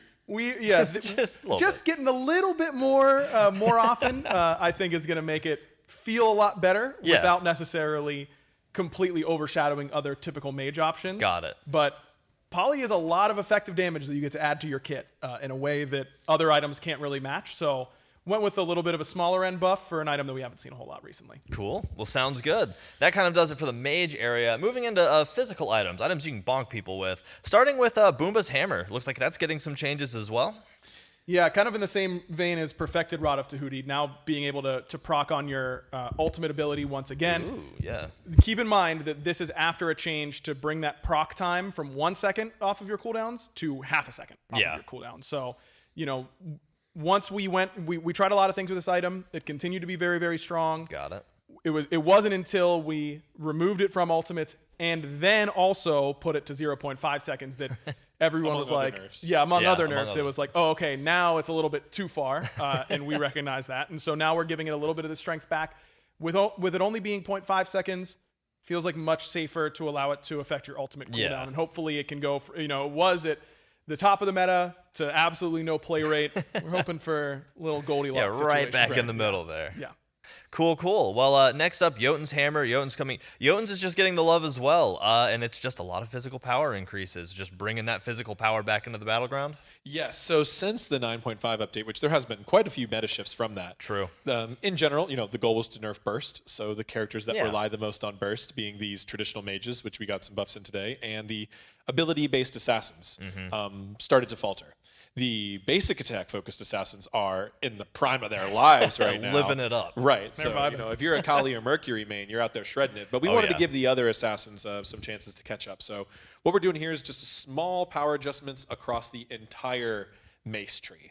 So that's going to be across Jotun's Wrath and both of its glyphs, as well as Brawlers, Crusher, and then, so all of those getting power, and then finishing it off with Titan's Bane, which is getting some slightly different buffs, but still some buffs. So this tree that really is just the Assassin's core items. Yeah. Small power buffs across the board, which, in many cases you're building more than one of these, so that's going to stack up. Yeah. And then Titan's Bane, which is fallen off as your percent pen option. So trying to get this to better compete with the other percent pen options available to Assassins with a cost decrease and a lower cooldown on the passive, making sure it's proccing more often. Yeah. Titan's Bane's good. People should buy this item now. Yeah, it's coming. It's back I think up this there. item is really, really good. We as the design team believe that is perceived. Underutilized even. Sometimes people don't believe us when we say that, but Try it. True. Yeah, might as well try it out. What's the worst that can happen? You lose a game. Unless you're playing against me, then you'll win either way. Don't worry about it. So next up, avoiding that, Shadow Steel Shuriken. Looks like it's getting some changes as well. Yeah, so we kind of have a bunch of healing adjustments here. These might look strange, but there is a reason for them. We're yeah, working exactly. on it. We'll get there. We're going to go through a bunch of healing items here. We recently did a change. I believe that was in mid-season to adjust the time at which not brawling debuff applies to you and how long anti-heal applies to you so that you didn't overlap. Yeah. We hit the most common things. Everyone felt pretty good about it. Felt fair. Didn't feel like healers are all of a sudden going to take off. And so now we feel pretty safe to go ahead and make this uniform across the game. So Shadow Steel Shuriken, for some of the items that feel a little bit underwhelming, we're pairing these with buffs in order to compensate. Which is all of these. Yeah, which is all of these, right? Because these were the least purchased anti-heal options, which is why they weren't in the first pass. Right. So Shadow Steel Shuriken gets a little bit of attack speed, trading off to match that duration. Tainted Steel, Tainted Breastplate, and Tainted Amulet, all getting the exact same treatment, going from their durations down to 5 seconds, and getting a couple of buffs. Tainted Steel Starter gets cost decrease. Tainted Breastplate gets a little bit of physical protection, and Tainted Amulet gets a little bit of magical protection. All in that same vein of these are the under-purchased anti-heal options. Now it's more consistent across the game. Yeah. But they could use a little bit of help anyways, and we're giving it to it. Yeah, one of those where this was going to happen as the natural progression of what happened in mid-season, but these items also they're not really showing out, so giving them that extra little bit of spice to help it make it look like, oh, this isn't just a crazy buff or nerf to all these items that were already kind of... So yeah, cool a lot stuff. of shifts. A lot of shifts. Very shifty. Yeah, it's a shifty update. patch. It sure is. But all right, so next up we have masks. Now masks also got a lot of attention in the mid-season update. So what's going on with them? Starting with Rangdas. Yeah, both of these definitely getting a little bit of adjustment. I think that we're pretty happy with how they feel overall in comparison to before mid-season, and that they just need a little bit of tuning in order to kind of hone in on that. Rangda's getting a pretty important bug fix that is now checking for power from items passives. So things like Transcendence weren't counting towards your power stacks. That's going to make a big difference. But we also got a lot of feedback that the physical power requirement was simply too hard to reach. Right. So we're reducing that a little bit. It's going to be 50 power less total. So 10 power per stack. Yeah. You want to get to 5 stacks. We feel like this is going to put it in a much more fair area for you to be able to reach it without having to totally commit your build. Not even just, you're still going to need to commit to damage items, which is what we want. Exactly. But you don't have to commit to sorting by highest power, and I don't care if my character doesn't use Erendite that well. I need it because it's 75 power. Yeah, you know, we wanted to make sure that you can build 5 power items normally and reach it. That was really the goal. And this, in conjunction with the bug fix, in conjunction with the buffs to all the maces, I think that you're going to be able to reach it much more easily. Awesome. Yeah, good to hear too, because it's one of those items that it's fun to pick up an item, but when that item then dictates that you don't really get to choose a build, I can see why it'd be hard. So that'll help a lot. Yep. So Lono's mask too. A lot going on here, a lot of text. What's going on with Lono's mask? Kind of the same deal? Yeah, very much the same deal. Just trying to reach your protection requirement a little bit more easily. Got it. And again, checking for stacks from items and item passives and all that kind of stuff. You're also getting a little bit of a preview here for changes that all support items are going to be going through, which is this GP5, and we can talk about that more in a moment. But just making sure that these feel attainable without being too easy to get. You know, if you can just splash 3 protection items and get enough stacks, that's going to lead to some abuse cases. So we're going to be keeping a close eye on this and Rangdas to make sure that we feel like the trade-off that you're having to make in your build is appropriate for how strong these starter upgrades are. Because Rangda's mask and Lono's mask, stat-wise, feel like some of, if not the most powerful starter items in the game. We're trying to avoid the best of both world scenarios, where you can essentially build very tanky and very damaged and use this item to kind of edge out even more stats. So we were a little bit overly cautious with it on the launch, as seems to be a theme. But now going a little bit more powerful, still think we'll be in a good place. But I do expect to see these items a good bit more. Yeah, me too. These are pretty important shifts, and I think we'll be safe away from that totally high power and high tank situation. But I think we'll definitely see more of these, and they have a lot of potential. Yeah, well, as we approach Halloween, masks more and more common. So definitely good to keep an eye on those, and we'll definitely hear y'all's feedback on it. So next up, we're moving into kind of a starter chunk. I choked between support and starter. Moving into They're both right. Yeah, they are both right. A support starter chunk of items, starting with kind of a big shift to a handful of them that we have kind of touched on before, if you want to get into that. So all of the upgrades for support items, including Lono's Mask, will be now upgraded at level 15 again. Yep. We tried to do this in midseason. We found some potential abuse cases with people skipping starters and going 5x benevolence and stuff for the GP5. So we have implemented 2 big changes here today. One is to bring all the level 15s back. So that'll be Sentinel's Embrace, Sentinel's Boon, Compassion, Animosity, War Banner, Spartan Flag, and Lono's Mask, all upgradable at level 15. A lot of stuff for supports in this update. 7 of them. Between the earring buffs, the mask changes, which are depending on a non-traditional support, as well as the all of these being upgraded early. However, now all of the ones that generate gold, which is pretty much all of them, are also going to have an additional qualifier on that gold gain that states you must be the lowest gold total player on your team to get. Yeah. So these items will no longer be advisable to buy in multiples. Yep.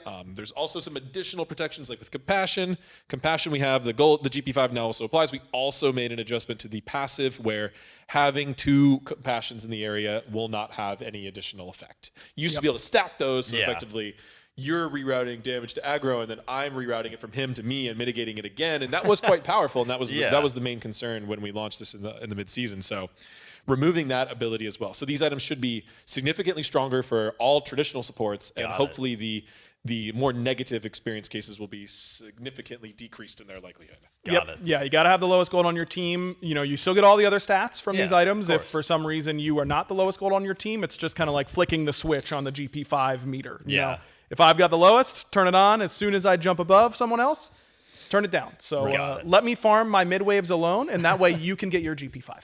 Excellent. So you're gold per 5, and then even the boon, which, you know, this one might come as a bit of a surprise because boon wasn't really being abused in this way, but we wanted to go ahead and get this effect in for safety. Yeah. So even though this is a different trigger, it's not just GP5, you do still need to continue to get assists. We didn't want multiple people getting this, multiple people getting the gold while one person clears. So again, just for safety, especially with the level 15 combo, because a lot of the feedback was, well, if we changed it on Benevolence, then they would just buy Embrace. And if we changed it on Embrace, they would just buy Boon. Whichever way you could get that much gold starting at level 15 and pull ahead was potentially going to lead to these slow metas where people would just try to play super defensively and stalemate and then get this big advantage in the late game. So overall, very exciting for early game supports. Sounds good. Early game supports and me playing Hunter and being 0 and 8 because I'll definitely, you know, I don't know how to farm.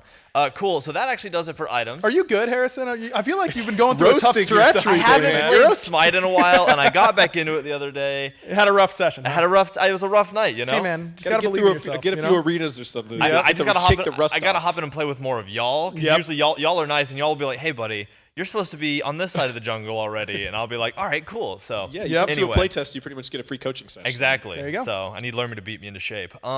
She will do that. She will. She will.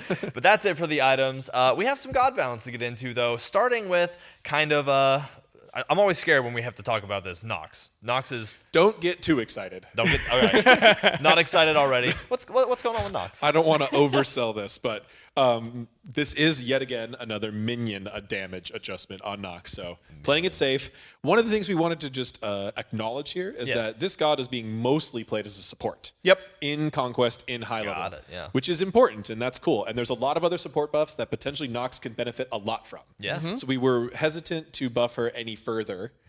Especially as now she might be with all these changes, she might be a even more viable high skill level support in Conquest. Got it. And that's really cool for her because this is a cool flex god that we don't see a lot of over the years, kind of struggled. However, this god is still a complete nightmare in every other mode. And she does an incredible amount of damage, is very evasive, has an extremely strong escape, and some of the most powerful lockdown in the game. That's been something that she's dominated Arena for many, many years. So we are finally using our new non-Conquest tech to do we have a couple of these today. Some interesting shifts where buffing a god in a way that might help it in Conquest, but using the non-Conquest as a way, as a safety valve to prevent them from becoming overly frustrating in the non-Conquest modes where they tend to excel already. Yeah, like Nox in Arena, killing me and then jumping into somebody and vanishing into the mist. I cannot believe how many times that god gets away from me in arena. So I'm like, bad. oh, I've definitely got her this time. Yeah. Nope, criminal. gets away. You fire off like a Persephone or an Atlas ult and just whoop. Gone. So the most frustrating thing about Nox is that escape and that lockdown. So we're increasing her cooldown slightly, so she cannot lock you down as often. She cannot escape as often. It's gonna, we have seen some pretty noticeable data effects from these changes. So we would expect this to smooth out Nox's frustration a little bit. I still expect she'll be, as usual, she'll still probably be quite good in those modes, but a little less frustrating. Yeah. Cool. Well, that all sounds good. Excited to hear that. Next up, Janice also getting some buffs, it looks like. Yeah, just we noticed that he was really lagging behind in the base physical protection department, and even though you don't want to be getting hit that often anyways on Giannis, minion damage, that kind of stuff, that can all add up pretty quickly. So just giving him a little bit of a buff on his on his base physical protections, and then the smallest little tiny buff to Unstable Vortex just to help him clear just a little tiny bit. It feels like itemization really isn't in his wheelhouse right now either, and we want to acknowledge that will affect a god coming in and out of the meta, but Giannis has just been absent for a little bit too long, so just giving him a slight nudge up to viability. Got it. Well, cool. Next up, Raijin. Looks like Percussive Storm getting a little bit of a buff as well. Yeah, you're going to see some similar themes here. We have a couple mages that are actually generally perceived as quite good because but these mages tend to be played only by pros and pretty struggle pretty much everywhere else. Even right now, the pros aren't interested in them either. So that's a good sign that they could use something. Yeah, they could use a little tune. So because of the 9.5 changes to tankier minions as well as tankier gods, mages have struggled a little bit to clear and to kill their opponents. So these are a couple of the ones who we feel like were hit the most by it. Yep. So we got the Janus getting his main damaging ability being buffed. We also have Raijin getting a similar buff for similar reasons. And then we're going to move on to another god who doesn't quite have the same buffs, but the reasoning behind it is generally the same. Struggling for the same reasons. Yes. Well, that struggling god is Thoth, and I mean Dead Reckoning getting a little bit of a buff as well. Yeah, that's his passive, just making sure that you can get your flat pen from your passive online a little bit earlier. This is bar none, one of the best mage passives in the game. It's just not valued very well by a lot of our player base because it's hidden and it's stat based and all that kind of stuff. But I think that you will feel getting your flat pen a little bit earlier. Yeah. And then Final Judgment, it gets to an okay spot in the late game, but right at level 5, you feel like it's not quite as lethal as you would like it to be. So really only bringing up that bottom end and leaving it the very same once you get to level 20 so that, no one likes to remember them getting one shot over the wall by Final Judgment. Yeah. I like remembering doing it. That was very fun, but having it hit you wasn't great. Yeah. And this way it'll be the exact same late game, just a little bit better in the early stages. Yeah, just bringing it online a smidge earlier, so it really, you feel good getting that 5, hitting that old button, and being like, all right, now it's time to shoot somebody over the wall and scream. Right. So, cool. Next up, Scotty getting a couple buffs kind of across a few abilities as well, so more dangerous Icicle Spears and Doggos. Yeah, moving on to some hunters here. There's going to be another theme in today's patches, which is we're going to be doing a lot of adjustments on gods who use roots a lot. So in the mid-season, we reclassified roots into hard CC. Yeah. We wanted to decrease the likelihood of long CC chains. Yeah. And roots were very good at that. They were. Especially when properly timed well, when the god had already been DR'd by some other CCs, and then you go ahead and follow up with a root. Really was just, the nail in the coffin for many gods. So we are quite happy with that change, decreasing the total chain CC across the whole game, but it did negatively affect a couple gods. No one really plummeted. A couple gods had some small decreases, so you're going to see a variety of different damage and utility buffs, and in one rare instance, we're actually going to increase some root duration CC back. We generally don't want to do that very often, though, because that is a little antithetical to the whole point of nerfing CC across the game. Yeah. But there is one god on today's update show that feels especially reliant on that. So Scotty, a hunter, so that kind of saves us some time to discuss. We're going to talk about this a couple times. Yeah. Scotty as a hunter, generally not perceived as very strong, just does a lot of damage output, not a lot of utility, but she does have a root on that ultimate, which brought her down a little bit, and her Piercing Cold, which is a kind of her standard line attack, was a little low compared to most other hunters, especially with the 9.5 changes to minions and gods. Yeah, right. the damage. A lot of similar themes today that we're going to keep building on. So getting some buffs there, as well as Winter's Grasp, which when you look at the total damage from that ultimate, it can look like a lot if you get hit by every tick from both sources. But it's extremely rare for that to happen. So getting some scaling buffs there just to make sure that if you do get hit by a couple of ticks, it's still something that you notice. Yeah, it doesn't feel totally useless if you don't land the entire thing. So crazy how when you release a huge mid-season update that shakes the entire tree, how many little things you get to go back and be like, oh, we never, that's plenty new. to do. Yeah, plenty to do. Super cool. Next up, Neath, a classic, a favorite, also getting a little bit of buff along with Spirit. And we kept Arrow. the dev text on this one.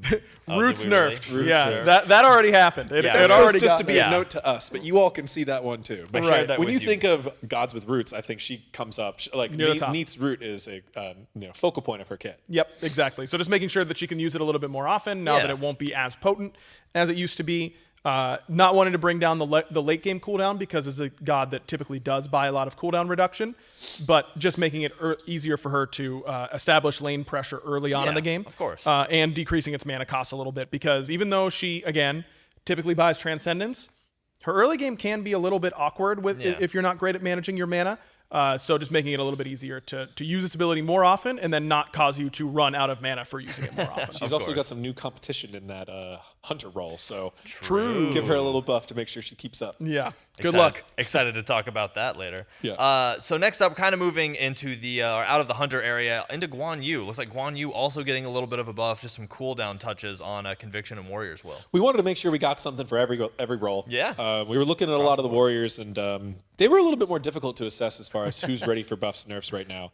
But we did pinpoint Guan Yu. He doesn't have any roots, but he has fallen off quite a bit over the year. He was really strong a year or so ago. I remember. Took some big nerfs there, and we're just going to walk those back slowly. Guan Yu kind of has a low cooldown theme, as does some of the mid-season and recent patch. So we wanted to just play into that a little bit more, make sure he can really use his Conviction and Warrior's Will very often, weave that into his basic attacks. He's a really fun god to play. He really flows super well, especially once you really get that cooldown flow going. Yeah. So just a little bit of leaning into his strength to help him shine. And, maybe we see if we can bring him back in that solo lane. Yeah, I mean, I agree. Guan Yu is one of the people that actually kind of got me into this. I remember getting my first, the first skin from a convention I went to, the little card. It's one of the very first that's things a really dope convention skin. The black and purple. Is that 2016? Yeah, Is that the I think 2016 so. skin? Yeah. That'd be good trivia if you remember the exact year. I'm pretty sure it was remember, 2016. So throw that in the chat. But yeah, so I love to see that. Next up, Set. Looks like getting some changes, and Sandstorm getting a little nudge. Yeah, this is the one this might be my favorite buff in the whole patch. Set is one of those gods that is really, really good in the early game. Yeah. Oftentimes can get off to these incredible leads, but then as soon as you get into the team fighting stages later on, it's very hard for you to pick your spots. So, and his whole kit is so dependent on Sandstorm because it turns your ultimate from this good movement speed stim and all that kind of stuff to oh my god, this guy is healing and spawning a million clones and doing all these crazy things. This buff to just take it from physical damage mitigation on Sandstorm to damage mitigation against all damage makes him a significantly better team fighter when he's going to be getting hit by magical and physical damage without making his laning phase against other warriors or when he's ganking other ganking a lane against physical characters. It doesn't make that any better. And so I think that there's a really cool area to try and get him to be a better god in those team fight scenarios. I'm excited to see what it does, for sure. Let me throw in a little disclaimer before we go to Ares, which is that I know it looks like we're buffing a lot of traditional SPL gods, and sometimes the Smite community's memory can really get frozen in time, and people are probably imagining, well, Thoth and Raijin and Set, these are all top tier. None of these gods have been played in Pro League in over a year. They've been none of very them. low. So I know it might seem like just recently they were stomping all over the place, but all of these gods are pretty hard to play. All these gods have suffered a good bit from the 9.5 changes. Yeah. So although this might look a little scary, these gods do, they need it. And they maybe needed it for a while, but we took some time, really made sure they needed it before we did it. So hoping to see a few of them come back, especially in the Pro League where these are the types of gods that tend to shine. Yeah, kind of falling off a little. Now we can talk about a more casual god that I love, which is Ares. Yeah, could you guess? Ares, like you just said. So, I mean, Ares also getting some buffs kind of across the board, it looks like a little bit. Dive into it. So this is a revert from the pre-9.5. Got it. So now that everyone's a little tankier, it's okay to give Ares some of his god damage back. Just a little bit. Then we also have another conquest, non-conquest shift. So no escape is, much more powerful in non-conquest modes. It tends to be, right? It beats a lot more. You're just more likely to hit more targets more times. Yeah. Arena combos. So what we're doing here is kind of the first example of a very literal shift where he's getting 10 seconds off of his cooldown, but we're also increasing the ultimate cooldown in non-conquest by an appropriate percentage to essentially keep it at the same. We wanted to keep clean numbers. We didn't want to do 28% or whatever. So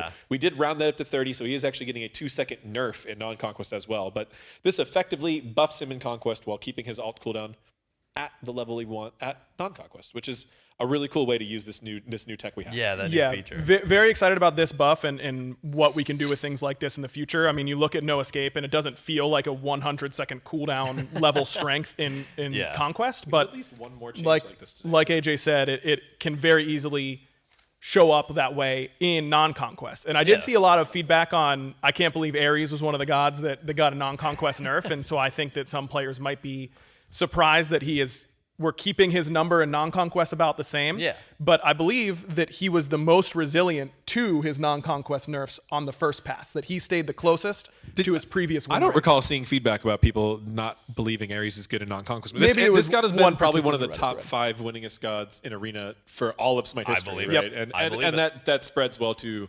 Joust and Slash as well. So. Yeah. Yeah.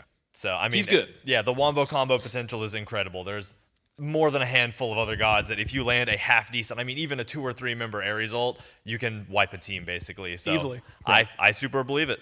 Next up, we got a good boy on the list, Cerberus, also getting some buffs. Been good. Gets a little buff as a treat. And Spirit of Death, Soul Expulsion, Stygian Torment. I mean, 3 abilities all getting buffs. Let's get into it. Yeah, I think the passive, with all the healing changes in mind, you're taking a look at his passive, and this is a cool, unique identity that is, there are lots of gods who anti-heal with their abilities, but Cerberus is the one who absorbs that healing, and we wanted to kind of play up that unique aspect of his kit a little bit, and also, like AJ said, a god that probably has a lot of SPL PTSD for some people, but you know that it's been a little bit. I know Mike did play a Cerberus support game at Masters, so thanks PBM for that, making our messaging worse. But overall, he's viable. Yeah, Polar Bear one pick, by the way. We just think that he could use a little bit of help, and these are some good places. Kind of an all-around buff. Yep. Yeah. Give him a little bit of everything. Yeah, just a little sprinkle Which of everything. I wouldn't say we do that often, but I think Yep. this was a reasonable place to do it, and it fit well with the kit. Yeah, well, you need more than one buff. There's more than one head, It'd be like giving it one treat. Doesn't seem fair, so. You ready to go to the next god? My God, this is terrible work from both of you. I get the Cerberus joke on my right, and then this Kumbhakarna pun transition on my left. What am I supposed to do with this? This is what the people want, Aggro. So I've been doing this for a while, right? That's true. That's right. Yeah, I apologize. Please continue. I don't tell you how to cast. Your bit. My feelings are hurt. Anyway. Yeah, it's Kumbhakarna. It's Kumbhakarna. Kumbhakarna, so he's been on the low end for a while. There's been a lot of discussion about buffs and, bigger changes potentially. Yeah. He also has a root, so he fits into that category. Of course. We would look for a couple different ways to buff Kumbhakarna. Again, kind of a unique way. So first of all, this passive. Yeah. Pretty big buffs here. The cooldown we cut by an entire minute. An entire minute. Which it's very, very long cooldown. Yeah, to be so fair. it's still quite long. But that's going to make him certainly harder to kill. And he's going to respawn at higher health as well when he is not properly killed from that passive. Again, it's one of his unique things, just like we mentioned about Cerberus, so we wanted to play this up a little bit more. Yeah, of course. Throwback, which is kind of a very important ability for Kumba for both damage and poke and gap closing and escaping. Going to let that scale with cooldown into the late game.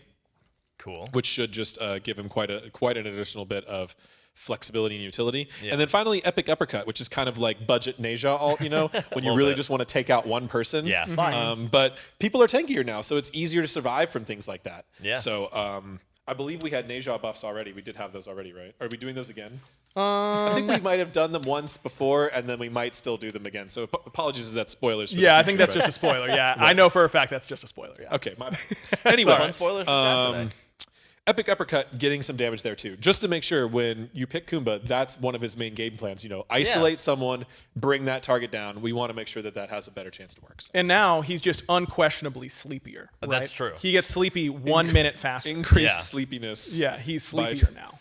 33%. Yep. I feel that. I turned 26 like a month ago, and I feel like I also got an increased sleepiness thing. There you go. Definitely We there always for get sleepier. Right. Everybody. Forever. If anybody's not, tell me how. Yeah, true. Send that into us. Next up, Terra, also getting buffed. Terra's already buffed. She doesn't need more buff. That's so much muscle. That's a good one. That's pretty good. But she does need a buff in terms of her actual Gameplay. in-game Yeah, strength. that's fair. Again, a god that was affected by the root changes, not getting any sort of duration change to her root, but instead trying to let her use it a little bit more often. You know, Force of Nature is the dash that sets up the root, so want to let her use that a little bit more often. And then Monolith itself, making sure that when you can shatter it, it's going to deal a little bit more damage and make it a little bit harder to shatter. You know, when she was at her peak SPL strength, this was a common suggestion in order to put a little bit more counterplay at the high level. Of course. But because she has received a lot of other nerfs since that point and decreased in strength outside of just that setup and root, we felt like it was pretty safe to make Monolith a little bit more reliable as well. Also might give her a little bit more solo flex potential. True. That'd be interesting. Which I think Terra is generally seen as like not a do-nothing solo guardian, right? She has to use her abilities very proactively. You got to use multiple at a time for them to be effective. So I like the kind of bruiser Terra, so this might help that too. A lot of good micro-macro play. All right, so we've been talking about so many roots, it reminded me that Sylvanas is up next, actually. So also some buffs for Sylvanas. He has a root. He's made of roots. Yeah. His name is Grover. This is the one. This is the one? This is the one that we decided to buff the root duration. There it And that's is. because of a very specific combo feature within Sylvanas, right? You want to hit that root, then you want to get the pull. Yeah. We didn't really want to buff any AoE roots. We didn't really want Terra's root lasting longer, course. right? That can hit whole teams. Right. So this was the one we chose to focus on. Kumba, he's got multiple forms of CC, plenty. Yep. So he doesn't necessarily need that either. So that one is very important here on Sylvanas. And we've also got a decreased cooldown in the Nature's Grasp. That was like 26 seconds not that long ago. And we've just been bringing it down bit by bit to really like, the people want more pulls. They want to pull people as often as possible. We want to play into the god's strengths, right? So that's one of Sylvanas' unique features. It's a tough skill shot to hit still. It is. So it is. We want to make sure that it's effective and something he can do often. Yeah, something you can really get those attempts at. It's hard to learn every 26 seconds. Yep. That's like my A few memory more span. gods. So yes, we are going through a few more gods. Next up, Bacchus, also getting some buffs. Looks like, again, kind of an across-the-board thing. Well, really more of a belly flop and belch thing, I guess. Yeah, similar to Cerberus, Bacchus and Cerberus, I think, are two guardians whose identity is that they can threaten you with their damage. Yeah, and a big part of they can be. 9.5 was making less frontliners be able to threaten you as a backliner with their damage.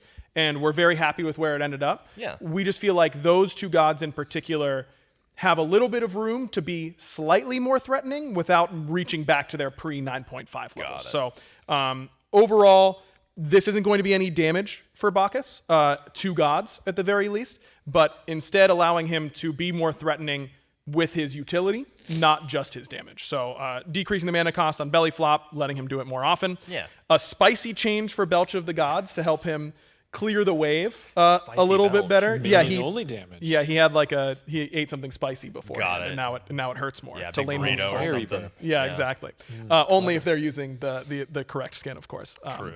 But yeah, we don't think that this is going to make him a premier pressure support, but he was at the very, very bottom of, hey, I'm a hunter who needs a little bit of help clearing. I need my support to help me hit the wave. It's like, oh, great, I've got Bacchus. Like, he's not going to do a whole lot. Helping him in that regard, as well as increasing his stun duration, just felt like this was a little bit too short throughout the game. 1 second is very, very short for a long channel stun that takes a long time to go off. Yeah. Also requires passive to be stacked to be effective. A lot of boxes that need to be ticked in order for plays that into stun it, of course, to go off. So felt like we could afford to give that a little bit of strength. And then he also loses some mana cost there. And in conjunction with all of the itemization going from a different duration to 5 seconds to match the anti-heal duration, a bunch of gods are getting that treatment as well, and It Bacchus looks is like just it. the first on the list here. So making sure that, again, we don't want any overlap or gaps between when you are officially considered out of god combat and being anti-healed. We want those to be perfectly aligned. Not the most exciting buff, just increasing by 1 second on a debuff, but it is a good standardization that makes sure that it plays well with the brawling mechanic. Yep. You know, Bacchus getting a lot of other buffs, but the other gods being done a little bit more for consistency's sake. But also, none of these gods are particularly scary overpowered right now. Cucullin got a lot more play in the Masters LAN than we had anticipated at the time we had written this buff. But again, it's a very small buff that's also very specifically used for counterplays. So Sobek, Chang'e, Cucullin, and Medusa all going to get that increased healing reduction debuff duration by 1 second, you know, so making it nice and uniform. Yeah, nice and flat across the board. So that actually will do it for our god balance and the item balance. That's the balance section, y'all. That was a lot of stuff. You got a couple little teasers as a treat. It was a good time. Thank y'all both so much for all of that. Of course. Next up, we have some community news, but a fun little video to lead us into that. Excited to see y'all there. I am off to seek wisdom.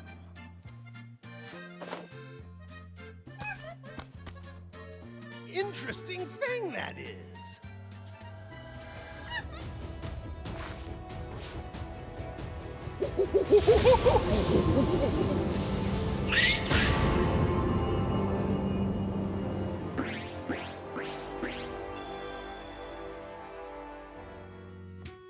If I didn't have this special hat, how else would you know I'm a chef? I mean, come on. How great is that, right? That has been an epic to get that into SMITE, and we're so happy that it's on the way. We'll go over that skin a little later, but I mean, bun hats. Everybody knows about bun hats. So now we're into some community news. Let's talk about event stuff. First up, SMITE Night. We have 5v5 Conquest and 2x Favor coming up this weekend, so look out for that. Always love seeing people show up and show out for SMITE Night. But we also wanted to let y'all know that this is going to be one of the last times that we actually do a full team required SMITE Night. We've heard a lot of feedback about how sometimes it can be hard to pull a full team for that kind of stuff. So we're responding to that feedback by moving that out of the rotation for a while. And, you know, if y'all want to see it again, obviously always let us know what y'all think. But we hear what y'all are saying. We always hear what y'all are saying, and we appreciate the feedback. Excited for more SMITE Nights coming up, including in 9.8, we're going to have a little classic 4v4 Siege and some Egyptian Clash, it looks like, on the horizon. So excited to see y'all coming out for those. Excited to keep doing it. We also wanted to call out, we talked about in the last section, Sphinx's Bauble. That's been such a hot ticket item. I mean, it's hugely game changing, but one of the effects that it had that y'all haven't liked quite as much was that it moved away from some of our mode of the days that y'all love, some of the cooldown based mode of the days. So we have fixed the issue that made all of that happen, and moving into 9.8, you're going to see some of your favorite mode of the days come back that are cooldown based. So look out for all of those that have been out of rotation for several weeks now, because they are on the way back, on the horizon, starting next week after Tuesday's update. To continue, I also want to shout out DKO. In the SMITE universe, for those of you who haven't known, there is DKO, Divine Knockout, a new game that we're making, and it's going really well. The closed alpha is well underway, and we're super excited to continue to invite people in, to continue to see how y'all react to the game, and to push towards getting it live when we can. Make sure that you sign up to participate in DKO at divineknockout.com. We're super excited for this. You can wishlist it on Steam, Epic, PlayStation, all favorite platforms, and just keep up with it. There's a lot of fun to be had. So for news, follow at DKO Game everywhere on all the social medias. And again, sign up for that alpha, because it's an incredibly fun game. I have been following it as closely as I can, and I think it's going to be even more fun in the next couple months as we push towards getting it out of this alpha stage. So super excited for all of that. In SPL news, big shout out to the Jade Dragons for winning the Summer Masters event. It was so awesome. I hope, for those of you who didn't catch it, make sure to go back and hit those VODs. It was incredible. A lot of fun times had. What a great summer league it was. And, they're in the break period now, so a couple weeks we'll move into phase 3. But again, shout out to the Jade Dragons for that. That was super huge. Whew, and a lot of talking. So, now I'm joined by two new beautiful cast members here. Excited to bring them on. We have Lermy and Clumsy. How y'all doing? So good. I have been watching the patch notes, obviously, from the other room, and these changes are so exciting, you guys. Yeah. And that's not even to mention what we've got coming up next, because that, I mean, is maybe even more Yeah, exciting. I feel like you have a good reason to be excited. I feel like a lot of people do. Yeah. So first up, quality of life is getting kind of a fun little bump. So for those of you who love the default god arts, I don't know why you wouldn't. I love them as well. We're working on bringing back avatars based on default god arts. This is something that we haven't really been able to get into since season 3. So we're behind a little bit, but we're going back to where we left off. We're catching up, starting by releasing a whole handful. I mean, you know what? I'm going to rattle it off. Susanoo, Fafnir, Erlington, Terra, Izanami, Thoth, Nike, Kamazots. Working on getting those in this time. If I went too fast, you can see that on the update notes. But yeah, we're going to continue to try to bring these back. So look out for those coming with this update and more that are coming out in the future. And how you get them is the most exciting part, I think, personally. You're going to have to play as, against, or alongside the gods that we release these avatars for. So if you play with them for, I believe, 3 games, if I remember correctly, either as that god, with that god on your team, or with that god as an enemy, you will earn progression towards unlocking these avatars, and that is so cool. Just a little fun mini quest for a really awesome avatar, and again, we'll continue to roll these out in the future, but we're starting with 9.8, and I'm super excited to get there. So another big quality of life thing, which this is super hype as well, is in 9.8, we will actually going to have 2 chests that you can purchase with favor now. Favor. So those 2 are going to be the Odyssey Soaring Isles cosmetic chest, which is super great. There's going to be all kinds of cosmetics in there you can get for favor. So, I mean, if you're popping those favor boosters or playing on 2x favor weekends, you're rolling Odyssey cosmetic chests, which is incredible. You're also going to be able to do that for the voice pack chest, which also huge. The voice packs are one of my favorite things in Smite. Honestly, we have so many talented voice actors. It's going to be incredible. Again, for favor. I feel like I can't emphasize that enough. You know, that's a huge change. And last but not least, in the little quality of life section we got going here, we're moving 100 or more exclusive skins. I say or more because I'll admit I didn't go through and count every one. That's 100's a lot. But they're going to direct purchase. So look out for some of your favorite skins, which you will now be able to just purchase directly right away. So a lot of exciting stuff we're working with. 9.8 just continues to pack on stuff. But that's barely all of it. I keep having to flip my paper over because if you expect me to remember all this, you're crazy. It's so much. We're going to move into talking about the community calendar event, which I always love these. I mean, our community has great artists, right? It's so incredible. awesome. I love them. And being able to work with them is great. So we have an event. Y'all have seen these before, a lot of y'all, where you come in, play a game of Smite, earn a free reward. It's that simple, you know? There's nothing more to it than that. If you play a game every day, you're going to earn a free reward. And for 2 weeks, this community calendar event, it's a lot of C's to say in once. I'm tripping over myself.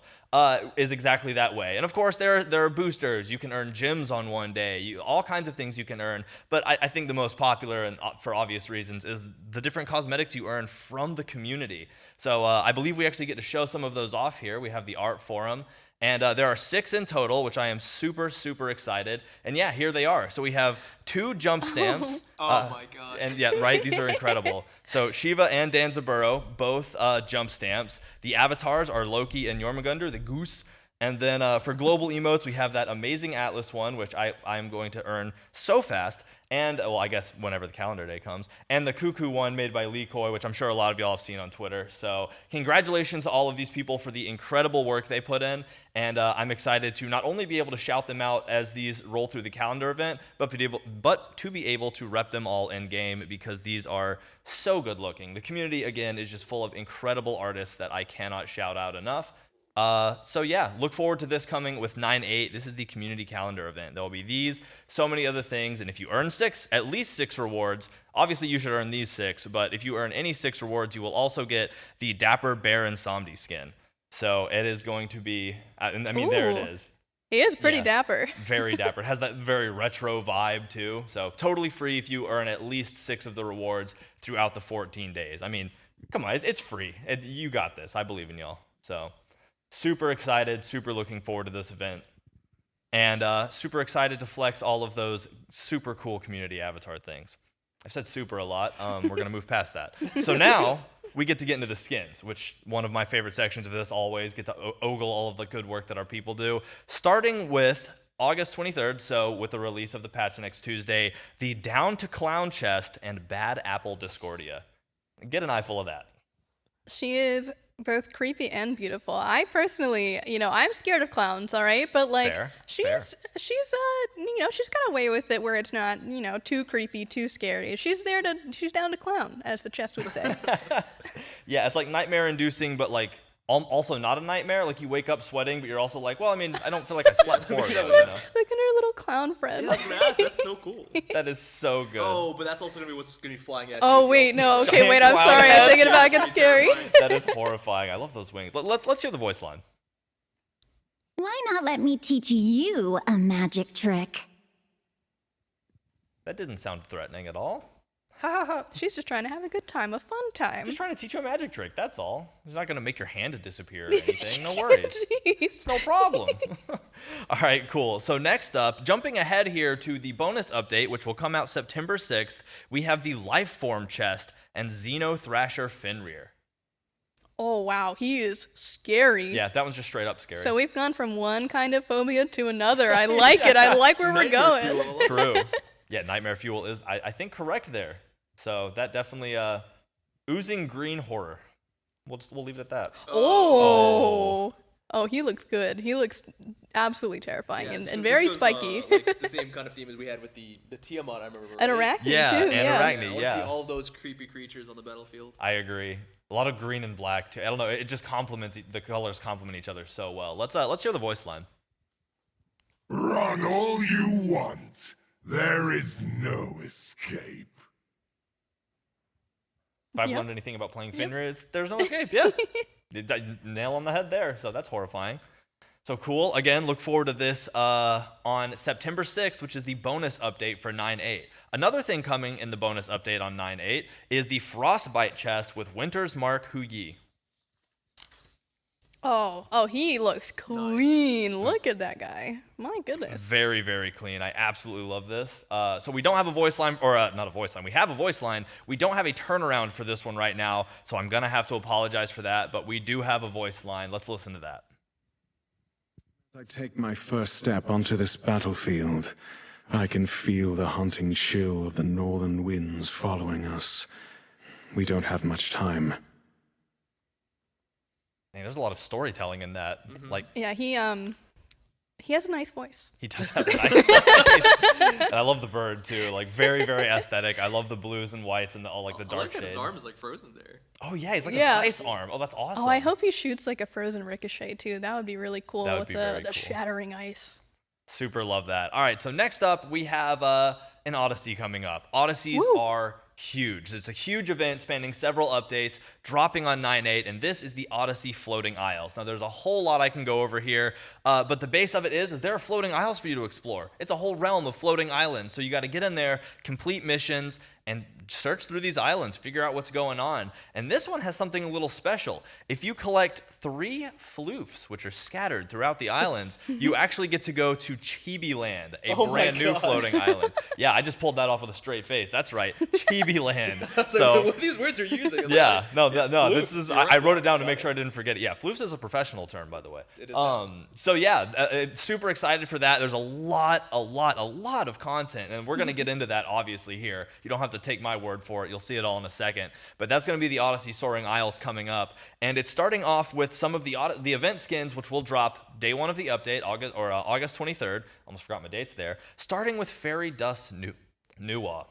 Oh, she is adorable. I love this theme so much. And the little crystal butterflies. I mean, yeah, the little ballerina shoes. Come on, you guys. This is a really cute skin. It's poetic. I really hope that her little minions that come out just go, hey. Yeah, hey. All right. Who put Clumsy in charge of writing the voice back to you? Spoilers, what? Oh my goodness. They're like butterflies. That's so awesome. I just love the colors on this. Like, yes, it's very pink, but it's also got a lot of that blue in there. Like, it's a very natural like progression of those colors, and it just like goes together so well. Yeah, they really worked that gradient extremely well. Like from all parts, there's a gradient halfway at the middle. The shoes even have it's absolutely beautiful. Let's hear the voice line. Oh, what's that? There are new guests in the forest? Well then, let's be the first to show them a warm welcome. And she's nice. She definitely wants to hang out with all of his the forest friends. True. Sneak up in the cloud of mysteries. So true. super cool. The next skin dropping at the very beginning with the update next week is going to be Shadow Dancer Shiva. Okay, all right, Yes. that's sick. Oh I've my always gosh. really loved this like shadow spirit theme that we have going on. I It's agree. Super cool. And it fits so well. That blue is just, I don't know. I can't stop looking at it. Again, with the gradient from the dark to the light, it's just incredible. This theme is amazing, and I'm honestly really happy that we got to put this on Shiva as well, because like he's kind of the perfect one for that. Yeah. Oh my gosh, his like helmet and the hair coming out there. Those so effects cool. are All the art. so He's got, cool. Forearms to make use of material with. Hell yeah. Oh Yeah, man. that is absolutely incredible. Again, I mean, like you said with the hair, I'm tantalized. I'm staring at it. I can't stop. Let's hear the voice line. I will usher in the next step of the cycle. Life or death. That was heavy. Very heavy. He's But got forearms to carry it though. That's true. Definitely can handle it. I don't doubt that at all. So that is the other of the event skins that'll be available for purchase right at the very beginning. But next up, we have some rewards. As with any Odyssey, there are reward skins you can earn along the way. And the first one is one that y'all might recognize: Bun Hats Hoonbots. I mean, It's happening. It's happening. it's happening. It's here. You can see him in that beautiful artwork, and he's. I don't know if you can see the little details on that slip there, but that's a steak. Well done and with ketchup, and we all know, we all know that is a sin. Oh, is that why? That's why he's mad. That's Oh, why yeah. he's mad. I love He's that. a chef, and he's really pissed that you're ordering a steak well done. Makes sense. Yeah, and with ketchup? No, not in his establishment. He has a baguette to wallop you with for such a heinous order. Oh man, I love it. there he is. To think this day would finally come. There's the bun and the hats. I can't get over it. What a great skin. And Anyone can be a chef.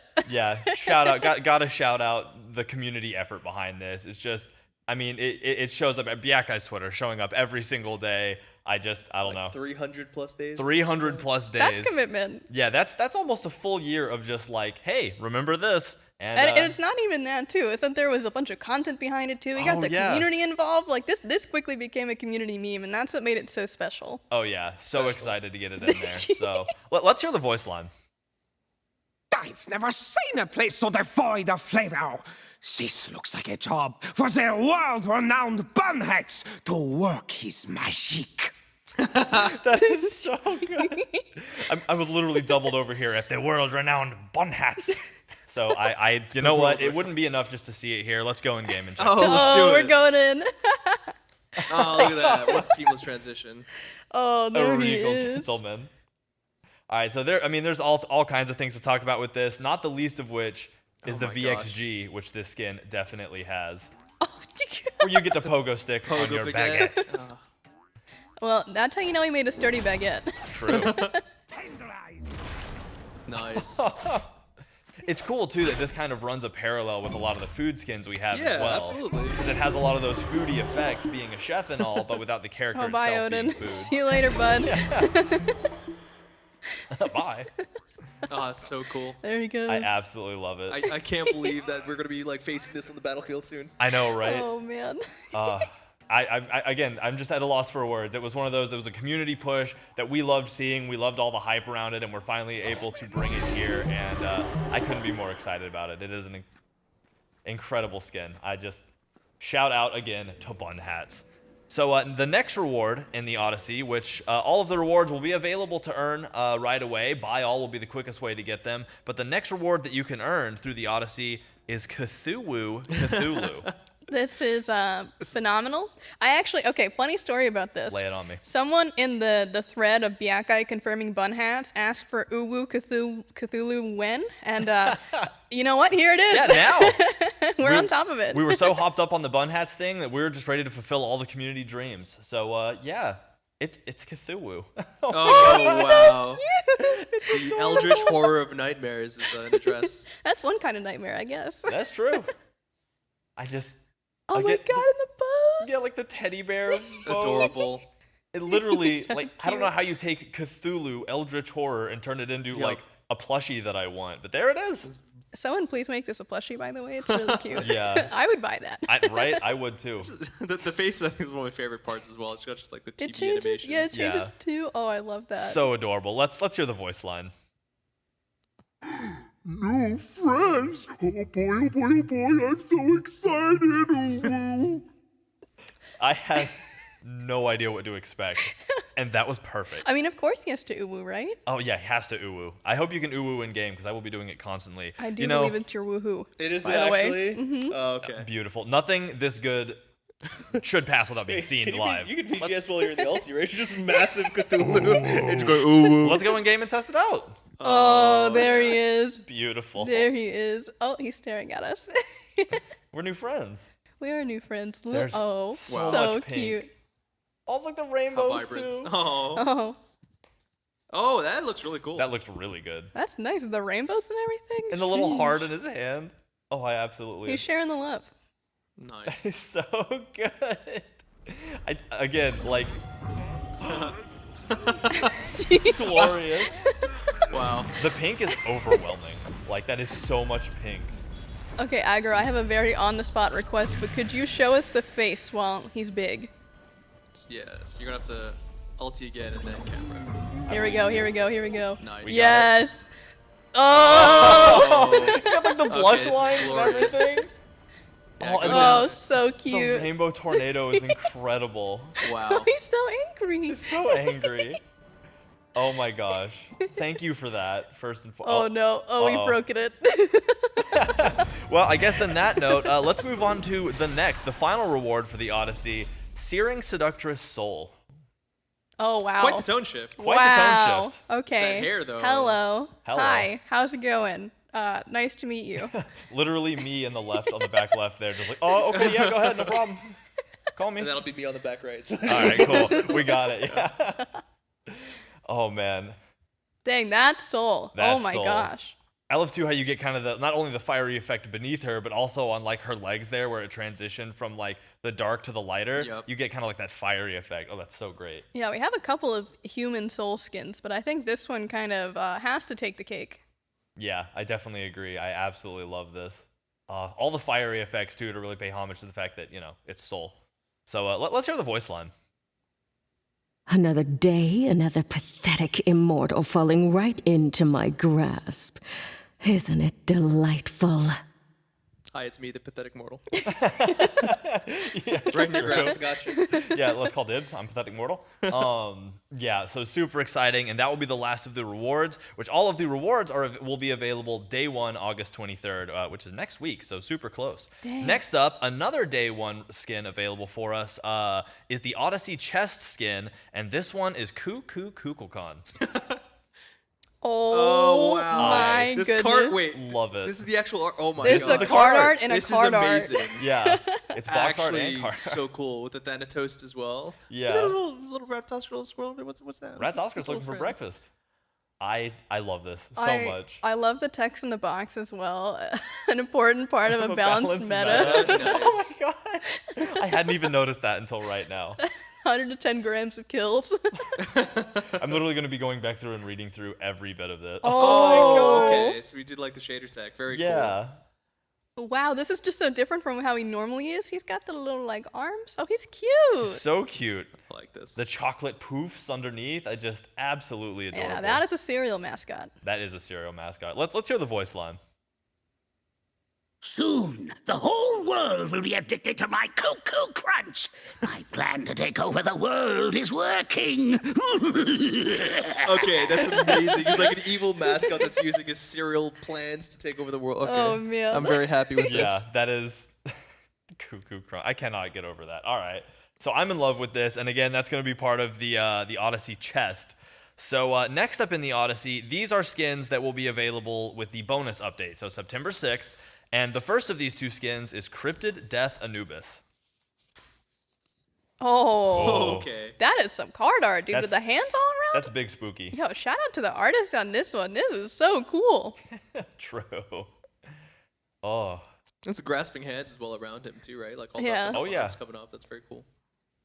That's horrifying. I don't know. I just keep looking at the skull. Oh wow. Also scary in person. Yeah, very scary. We have a thing this patch, I guess, with scary. You know? and then Cthulhu. And then Cthulhu. Scary, Still scary scary. Cthulhu. Yeah, still a horror. Don't take away from it. But super excited for this. Let's hear the voice line. Yes, I am hungry.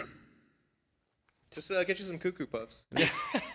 I was gonna say you would do really well with Bancroft's claw. So the claw hungers, you're hungry. True. You know, it goes all together. If anything, I'm actually a little less scared now. The voice was horrifying, but the mood was relatable. So that's how I start most of my mornings, actually. So, well, that's super cool.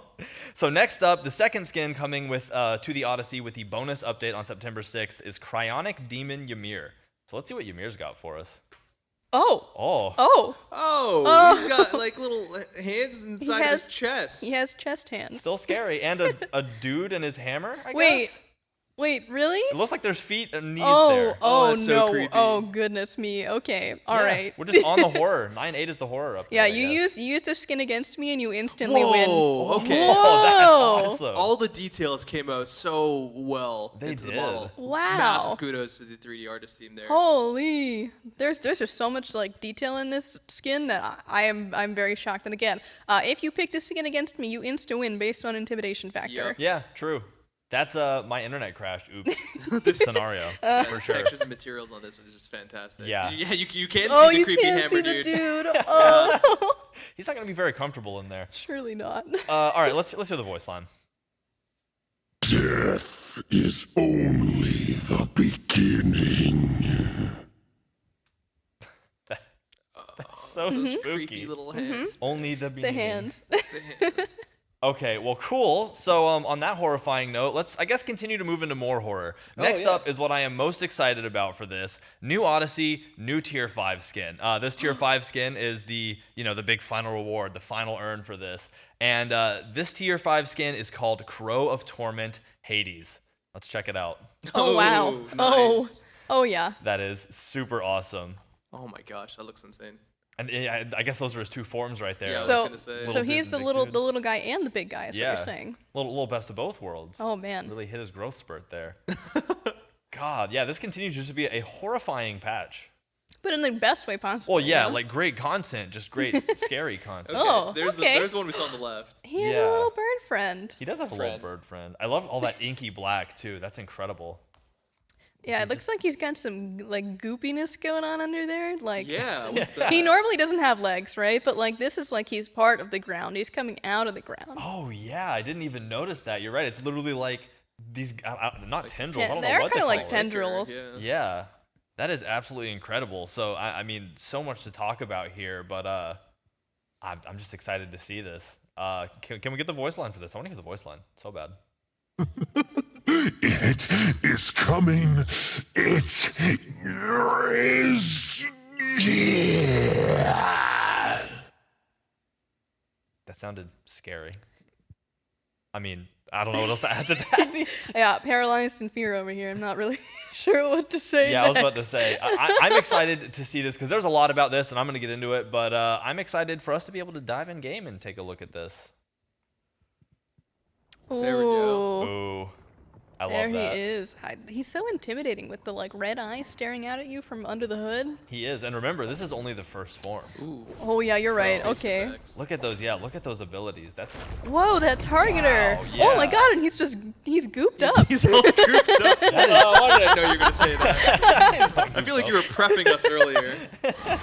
Oh wow. Yeah, that inky black is incredible. Dude, that Those targeter effects is are really those targeters are insane. Yeah, they're insane. And just all the Wow. colors Oh, too. There's and you so can much see depth. the sludge rise up while he's ulting too. That is so freaky. Sludge, I'll take it. The sludge. Yeah, There's I a mean, bird yeah. going around his head. Aw, look at the He's still got the bird. bird. And then this is one of the Oh. parts about the skin. Oh. The skybox, whenever you play this skin, is permanently edited to have crows. It's darkness and crows all through the sky. Dude, that's a lot of crows. The Crow of Torment brings So forth many. the army of crows. So all these incredible animations. I mean, you have VXG, back animate, all brand new animations throughout the entire thing. Oh, You know. he's got like phantom crows as well. Yeah, a helping lot of him work return bringing back in to these base. crows, so super excited. And Oh, then there we go. Oh the my evolution God. where you turn into the giant crow monster.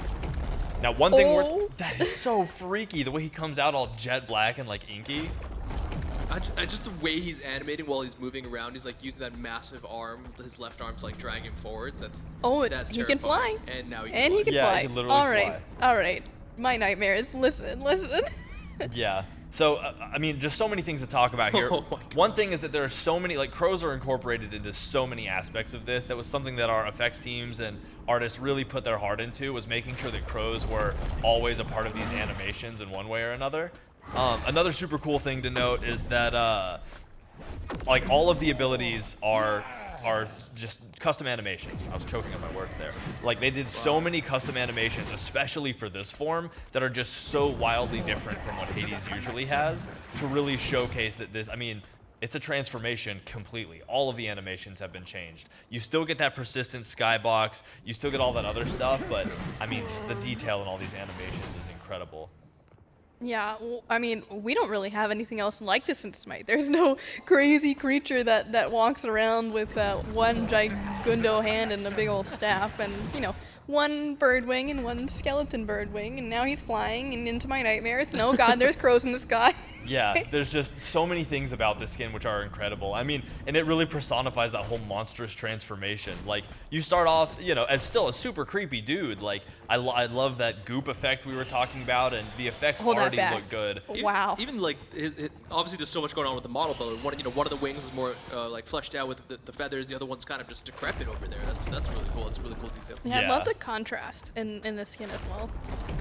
It's a super exciting skin. It has, again, it was a total overhaul. The teams worked so closely together between animation, effects, the artist, to really make sure that the crow theme was, the darkness and crow theme was present throughout the entire skin. So it really lends itself to all of those themes incredibly well. And I can't wait to see all of the different maps with that crow effect too, because how intimidating is that? Like, this is the first skin that has a persistent throughout, from the moment you load in to the moment the game is over, effect that alters the environment in some way, and it's just incredible to look at. So this is actually again the T5 for the Odyssey, and the easiest way to get this is to hit the buy all now option.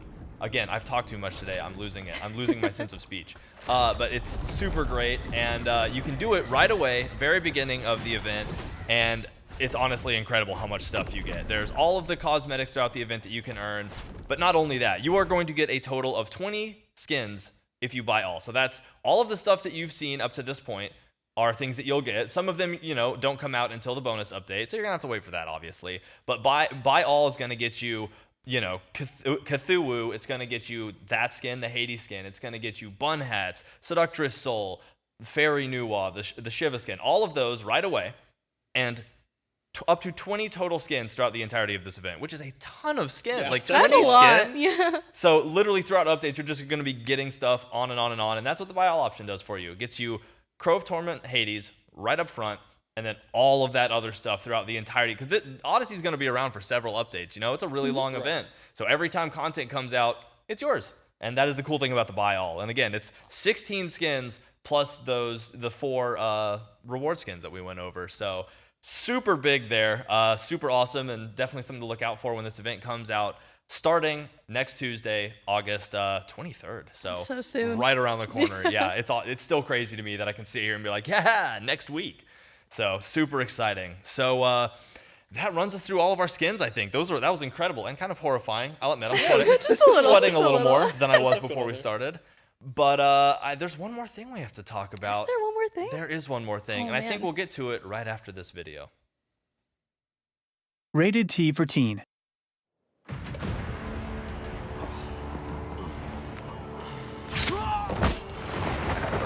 She's here.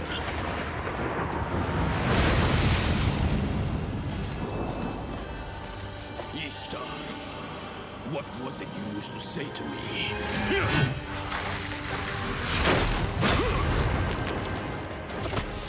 All is fair in love and war. Now, let's see how you fare.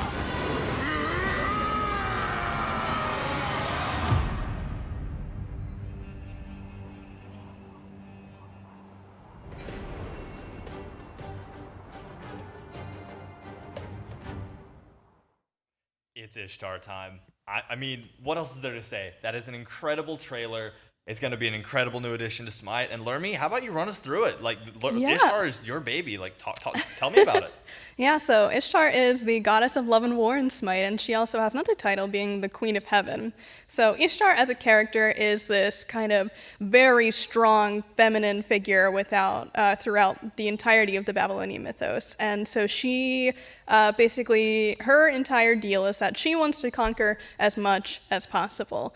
So she goes on various quests, finding other various gods and taking them down. And actually featured in the trailer there for her is her conflict with Gilgamesh, which is a really, really big part of her lore, is that one of the most famous Babylonian texts that exists, period, is the Epic of Gilgamesh. And so the reason that Gilgamesh actually goes on his quest, which, all starts basically back with Ishtar, who approaches him, basically courts him and says, hey, let's get married. Yeah. He obviously has heard of Ishtar before, and so he knows that Ishtar is, while she's really representative of a lot of really powerful feminine traits, including being a goddess of love, she's more of a love in an intimate way, not so much the cutesy, Cupid or Aphrodite way that we all come to know.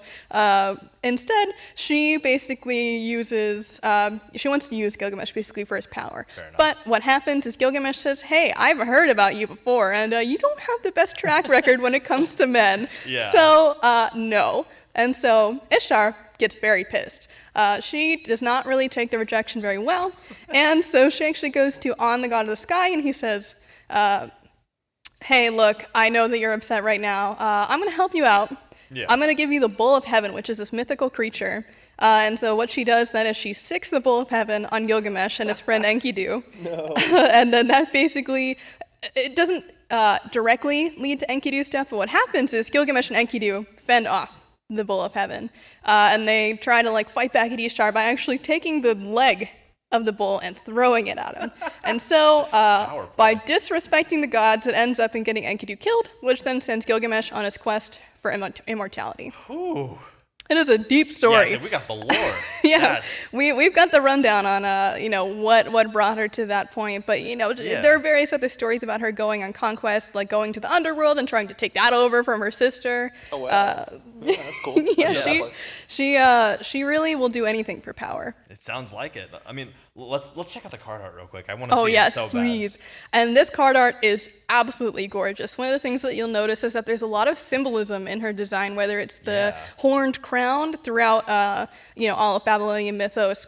Gods tend to have this kind of crown which have horns in them, and the more horns that they have, it tends to be symbolic of how powerful they are. So we've got the horns going on, we've got the bow. Obviously she's shown to be this armed to the teeth goddess with different kinds of weapons. So you see that she has a bow, she has some swords on her back, and of course the lions as well. Yeah. She's got some relations to of course, storms, and so storms are said to have the roar of lions, is like the noise that they make. So, of course, there's connections to lions, connections to storms, and you'll see a little bit more of that in her kit as well. And then another small detail in this card art that I do want to point out is you'll see some scorpion tails on the ground. So, On, that god that she went to go ask for the Bull of Heaven, well, she fought him too, even though he helped her. And so during that fight, On turned into a giant scorpion, and she slew him. So that's why there's scorpions all over the ground. She an unstoppable force of nature, this one. Oh, absolutely. Yeah. Oh, wow, and there it is in game. And here we are in game. Another really cool, important thing to point out here is that she is kind of decked out in various materials. So she's got the cloth going on, she's got the leather, she's got various metals and jewelry. Yeah. She's very blinged out, right? She loves to be the center of attention, but she's also very tactical. She's agile. Her whole idea is to basically move in and out of fight, in and out of combat as much as possible. And so this kind of getup is what gets it done. Yeah, literally, like you said, armed to the teeth, but also dressed to impress. So, absolutely. Literally the best of both worlds there. And I can't stop staring at the arrow, by the way. That is it's so cool. Tantalizing. Let's hear the voice line. It's been so long since I felt the sweet bliss of battle. My blood is pumping just thinking about it. I mean, literally the attitude to match. Like ready to get into the battleground and wreak some havoc. And what better thing to do after hearing that than go into the battleground and let her wreak some havoc? Let's check this out in game. Yes. Oh, there she is. She is, she's got the power pose going on. Yeah. She's just waiting for some enemy to show up so she can beat them up. She's twirling the arrow around. What an awesome idle animation. Her idols are really, really cool. But one thing actually to point out here is that you can see just in her stance and how she's walking, she has a very unique strafe animation where she's not actually turning back and forth. She's always ready. She's got her bow in her hand, ready to shoot. And so she's just hanging on to it at all times and not turning. So we did some really cool special treatments to her strafes. And we'll be getting into that a little bit more when we get into her kit. Awesome. Well, before we get into the kit. I was going to say bow hunter as well. When's the last Yes! time we've had a bow hunter? It's been so long. Maybe Hachiman was the last one? I think so. Wow. 5 years, That's I think. been a long time. But let's 5 years. yeah, right. That hurts to say out loud. Let's just get a showcase of the kit. Let's do see it. it all at once. Lay it on us. Let's see the kit.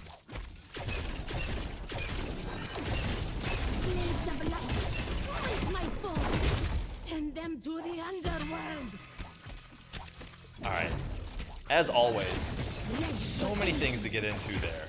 Yeah. You see all of that and you're like, that looked really cool. That's insane. I don't know what any of that was. That's what we're here for. That's what we're ready to break it We down. do. Yeah. So let's just start off with the basic attack. So I mean, super cool basic attack. You got the bow shot. We haven't seen arrows in a long time, and even still, these arrows are incredible. They're like these lightning arrows, I guess. They're kind of lightning. They're also kind of holy energy because remember, she's the queen of heaven. So That's what true. she's doing is she's kind of harnessing this heavenly, again, kind of lightning-y energy because she's got that throwback to the storms with the Yeah. lions and things like that. So it's kind of a combination of lightning and holy energy that she's shooting. Like holy energy lightning arrow. Okay, that's cool. So let's get into the passive then. I see the little marker there for it, which looks fantastic. The passive is called Mark of Vengeance. What's that about? Yeah, so again, Ishtar is kind of a vengeful goddess. When people seems piss that her way. off, she's going to fight back. So how this works is that anytime that you get beneath 75% health, the passive will trigger. And so what that means is it's going to mark the enemy that most recently hit you. And it's going to show a big old star above their head. It's actually the star of Ishtar, this 8-pointed star that you see here. That's the marker.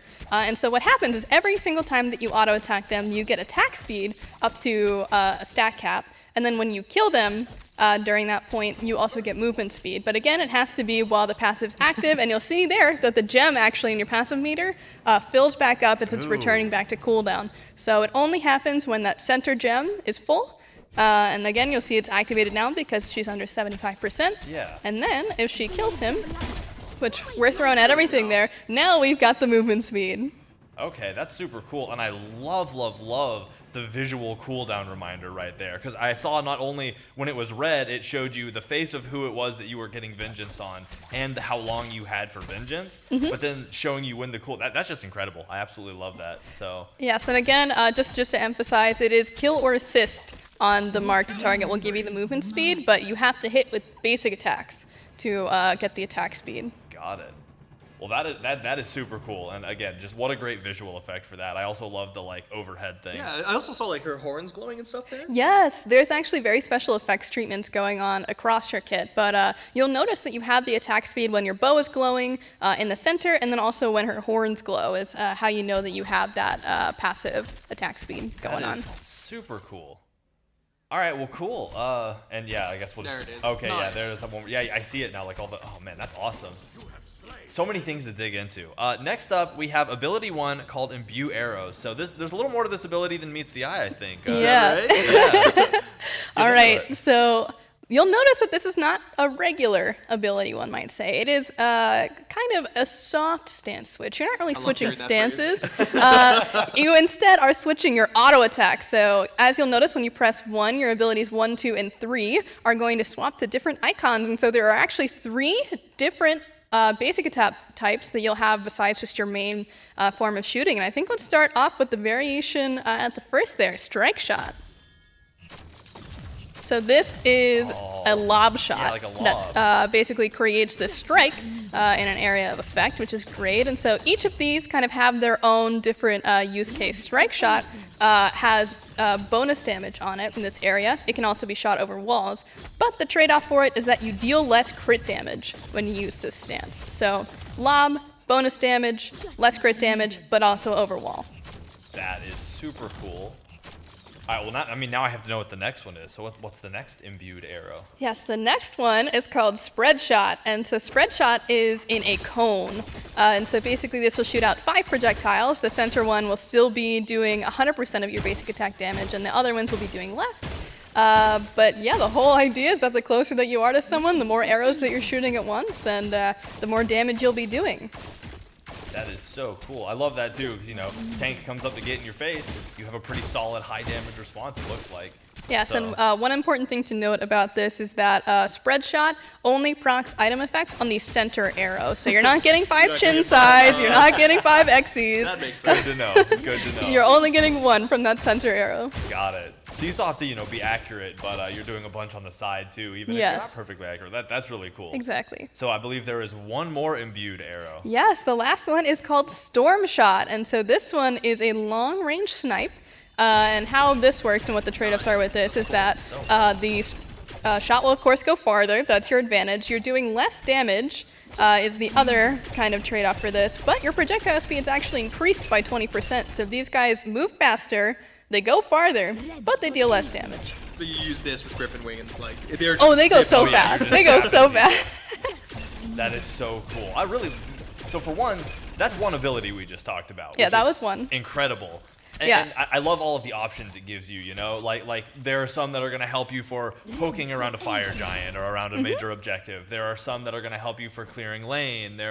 If there's a team fight happening over the wall, what could it hurt to lob some arrows over there and see what happens? I really do love that you have all of this variety here. Yeah, of course. It's incredibly exciting. Yeah, and one important thing here that our driver is showing off is that none of these hit structures. So basically, you can't hit towers from outside the range.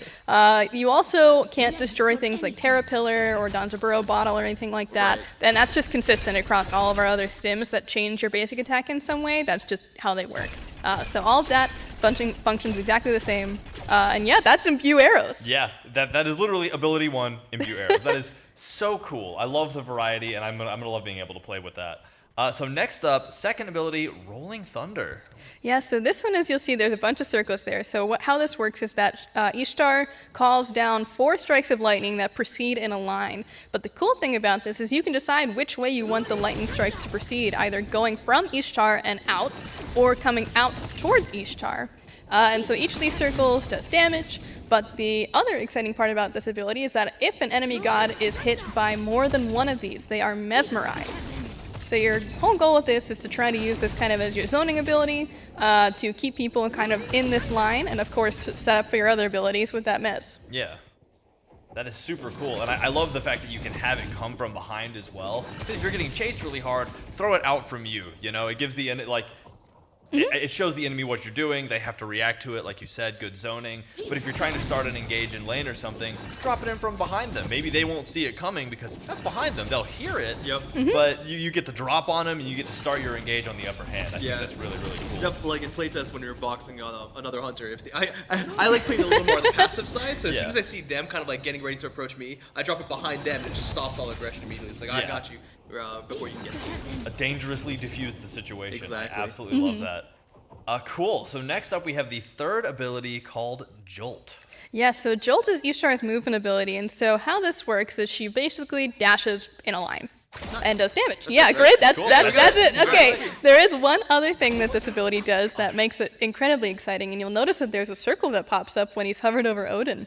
And go ahead and fire that. Yeah. Oh, that's awesome. So there is a conditional backflip on this ability that only goes off if you hit a god. And how this works is you'll see that there's that extra circle that pops up. That circle is actually doing basic attack damage in an AoE. So that can crit, that can apply item effects, and it's all in that little AoE. So, she's got some powerful tools if she decides to go aggressive. Yeah, it makes sense to do auto attack damage. You can see it looks like she's firing the bow off upside down mid backflip. Yeah, she is very, very agile. That is incredibly impressive. Oh my god, an upside down backflipped bow shot. All right, shout out to you, Ishtar. Yeah, the other important thing to note is that no matter how close you hit an enemy, you always go back the same exact amount of units. So do keep that in mind when playing against Ishtar, that she's always going to the same spot, no matter where she's hitting. Got it. So whether it's max range or whether you're right in their face, you're still backflipping that same distance. Yep. So if you're not trying to put distance between yourself, maybe save the backflip for to try to execute, Yeah, exactly. All right, so next up and finally, we have the ult, Blades of Retribution. Yeah, so this ability is really her team fight tool. As you can see, it's a big old cone, and what happens is that she'll fire out 5 swords of light. And so on the way out, these swords are going to do damage. Each of them does their own individual damage, but if you're hit by multiple, they get reduced. So, you know, you're not going to get blown up if you're in point blank range. Each additional hit gets reduced up to a certain amount. But on the way out, if you're hit by these swords, you are crippled. So that's really her big team fight play, is throwing out the swords and crippling people. But when she calls them back, that's when things get exciting, because if you've been hit by the cripple already, and Ishtar calls back the swords and you get hit again, then you're stunned. So then you're really in trouble. Yeah, really a hard time. Right there, using cripple debuff, and then on the way back, the stun. Yeah, exactly.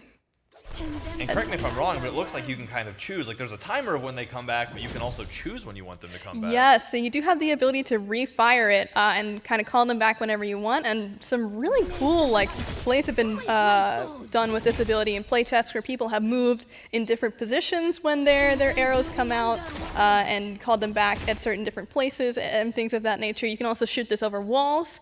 So there have definitely been some sneaky Ishtar plays over in our playtests. Awesome. And I really can't wait to see what you guys do with this ability too, because it is so fun to be able to just throw out these swords. And as you'll notice, they all have this marker at her feet showing where the swords are going to come from. So there's also some on the swords themselves, but yeah, you can see it on your feet. And then if we have our driver dash up to the swords, you can see as well that on the swords there is that little beam of light showing which direction they're going to go. That is incredible. And it's, I mean, also worth noting, as y'all are seeing actively, you can use abilities in the middle of this. So you can use this to start a fight, switch to the shotgun arrow, or call down the lightning and do a backflip, and then bring them back all in one swift combo. So a lot of good, I mean, even starting the team fight potential by throwing those out, backflipping off somebody to get that distance and pulling them back as you do that. Yeah, if you pull them back while you're backflipping, they go to the last valid location that you were at. Got it. So your last valid location is the enemy player that's stuck there. So that's a guaranteed 5-hit if I've ever seen one. Yeah, what a great combo. So I mean, just in playthroughs and with y'all having tested this, how do you think she's going to land on the battleground? You think she's going to come in dealing that high damage? Like, what are y'all excited to see from this on the battleground? Yeah, I think she's going to be a super fun hunter. I'm really excited to see how people use her various forms of imbue arrows and all those different shots. And I think I really can't wait to see what people manage to cook up with Blades of Retribution too, because they that ability goes hard. That's all I could say. I super agree. Well, I am super excited to see Ishtar hit the battleground, but that's not all of Ishtar coming. We also have obviously all the cool different skins and colors. Ooh, this backing animation too. So, oh yeah, you're right. Look at her. Pulling out the swords and everything. Yeah, as you can see, she does use her swords in various animations, whether that's pulling them out for the ultimate, and her backing animation, she does it as well. And then even in her dash, she pulls out her swords and swipes at people along the way. Oh yeah, you're right. I saw, you can even see it in the ghost there in the middle of it with the 2 swords out. That's so cool. Yeah, though she's a hunter, she doesn't just use a bow. True. Yeah, as we talked about initially as well with whether it's the sniping animation, but just as usual, massive kudos to the art teams, the animation teams, the effects teams. Sound effects also did some new tech going on. Yes, you're right. I was about to say that. Yeah, actually, so we have stereo with the abilities, which is kind of a new thing. There have been a lot of inhibitors preventing us from being able to employ that earlier, but as always, our teams are iterating and trying new things and learning new tech, and our teams worked really hard together on this to make those abilities as immersive as possible with stereo sound. So they figured out how to make it work, and this is kind of the first big showcase of that, and we're hoping to see a lot more of that in the future now that we've kind of figured out a way to get in at it, but that's something y'all are going to notice, is these abilities are going to sound so clean. Yeah, definitely. I can say for certain when I've been playing her in our playtests, it sounds so different, but in a great way. Yeah. It really makes you feel like you're the one performing these actions because you're hearing it out of both ears, and slightly different depending on that. And even playing against her, it's really easy to tell when you're in the direct middle of things that are happening, or if they're to either side of you. They've really got that directionality nailed down. So huge shouts to the audio team for that. Just incredible, and again, gonna be so excited to see Ishtar hit the game. But again, that's not all there is of Ishtar. Let's check out the recolors now, starting with Rose Warrior Ishtar. Oh, sweet. That is so good. I love the art for all of her skins, but this one is just incredible. I just think that this action pose just really suits her, and that expression too. She is ferocious. Oh, she's fierce, undeniably fierce. And if I'm not wrong, that's like the middle of the backflip arrow shot. Oh yeah. So also kind of a flex, I think. Yeah, she's flexing on all of us that she can look that good while backflipping. Right. Absolutely incredible. I love pinks and purples and stuff. So anytime those are featured in a skin, I am immediately like, yep, I like it. It's yeah, good. and the bright silver armor too. That just looks that's incredible. Really cool. I love that, as well as like the silver bow. Very sweet. Very, very awesome. Absolutely love it. So there's this, obviously. We also have the Ascended Ishtar, part of the 2022. Now, okay. I said I liked the previous art, but I mean, you guys. It's just incredible. That's so cool. Yeah. This kind of pose, like we don't really do these back shots very often where you see the god from like an angle behind them, but this just really feels like she is like super into it. She is behind and below, like she just Yeah. slayed you. Yeah, This she- is to protect this someone is you her- just on the floor. after killing you, by the way. End of team fight, scoff as she walks away and goes and takes a phoenix or something. Like that's all there is to it. This skin is incredible too, with the like rosy bronzes, and I mean the silver hair. Like, are you kidding me? It shimmers. It's She glorious. kills this. Look, I love it. And then, after this, there's only one last place to go, the Masteries. You got to see the Masteries. Oh, absolutely. And this art too is just That is so threatening. phenomenal. I'm blown away by the talent of our art team, and I mean the gold and blue just looks right with her, you know? Yeah, it's absolutely incredible. And again, that is just, the expression is, there's no fear there. There's just, I will win. That's it. Game over. She will be winning. She will be winning. I always love the Mastery skins because I don't know, gold, blue, gold, black, like those are two of my favorite color combinations for all of these all of the gods that come out. Yeah, she looks very regal with these colors going on. I love it. Yeah, the armor just looks so pristine. I love it. Oh. Ooh. Oh yeah. Oh yeah, that looks real nice. Especially with how dark her hair is. I don't know, it just really goes.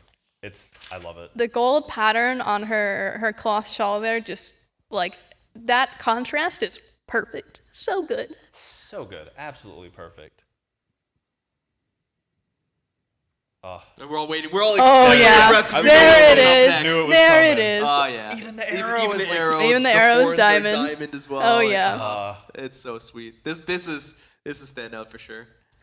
It really just like the silver and the other skin was great, right? But this is diamond. Oh yeah, this is diamond. I cannot wait. This comes out August 23rd, Yeah, so next Tuesday. Are you gonna say what I'm thinking? You're gonna Exactly. I can't wait for Wednesday when Lerman's already got this people game. with this. Yeah, so I'm super excited for it. There's actually one more thing we get to show off too. Ooh. How about we look at our defeat screen real quick? Oh my gosh, this is phenomenal, you guys. Oh, we're actually nice. So again, we go back to the rivalry between Ishtar and Gilgamesh, and here you can see them playing a bunch of games, and she is not happy when No. she loses.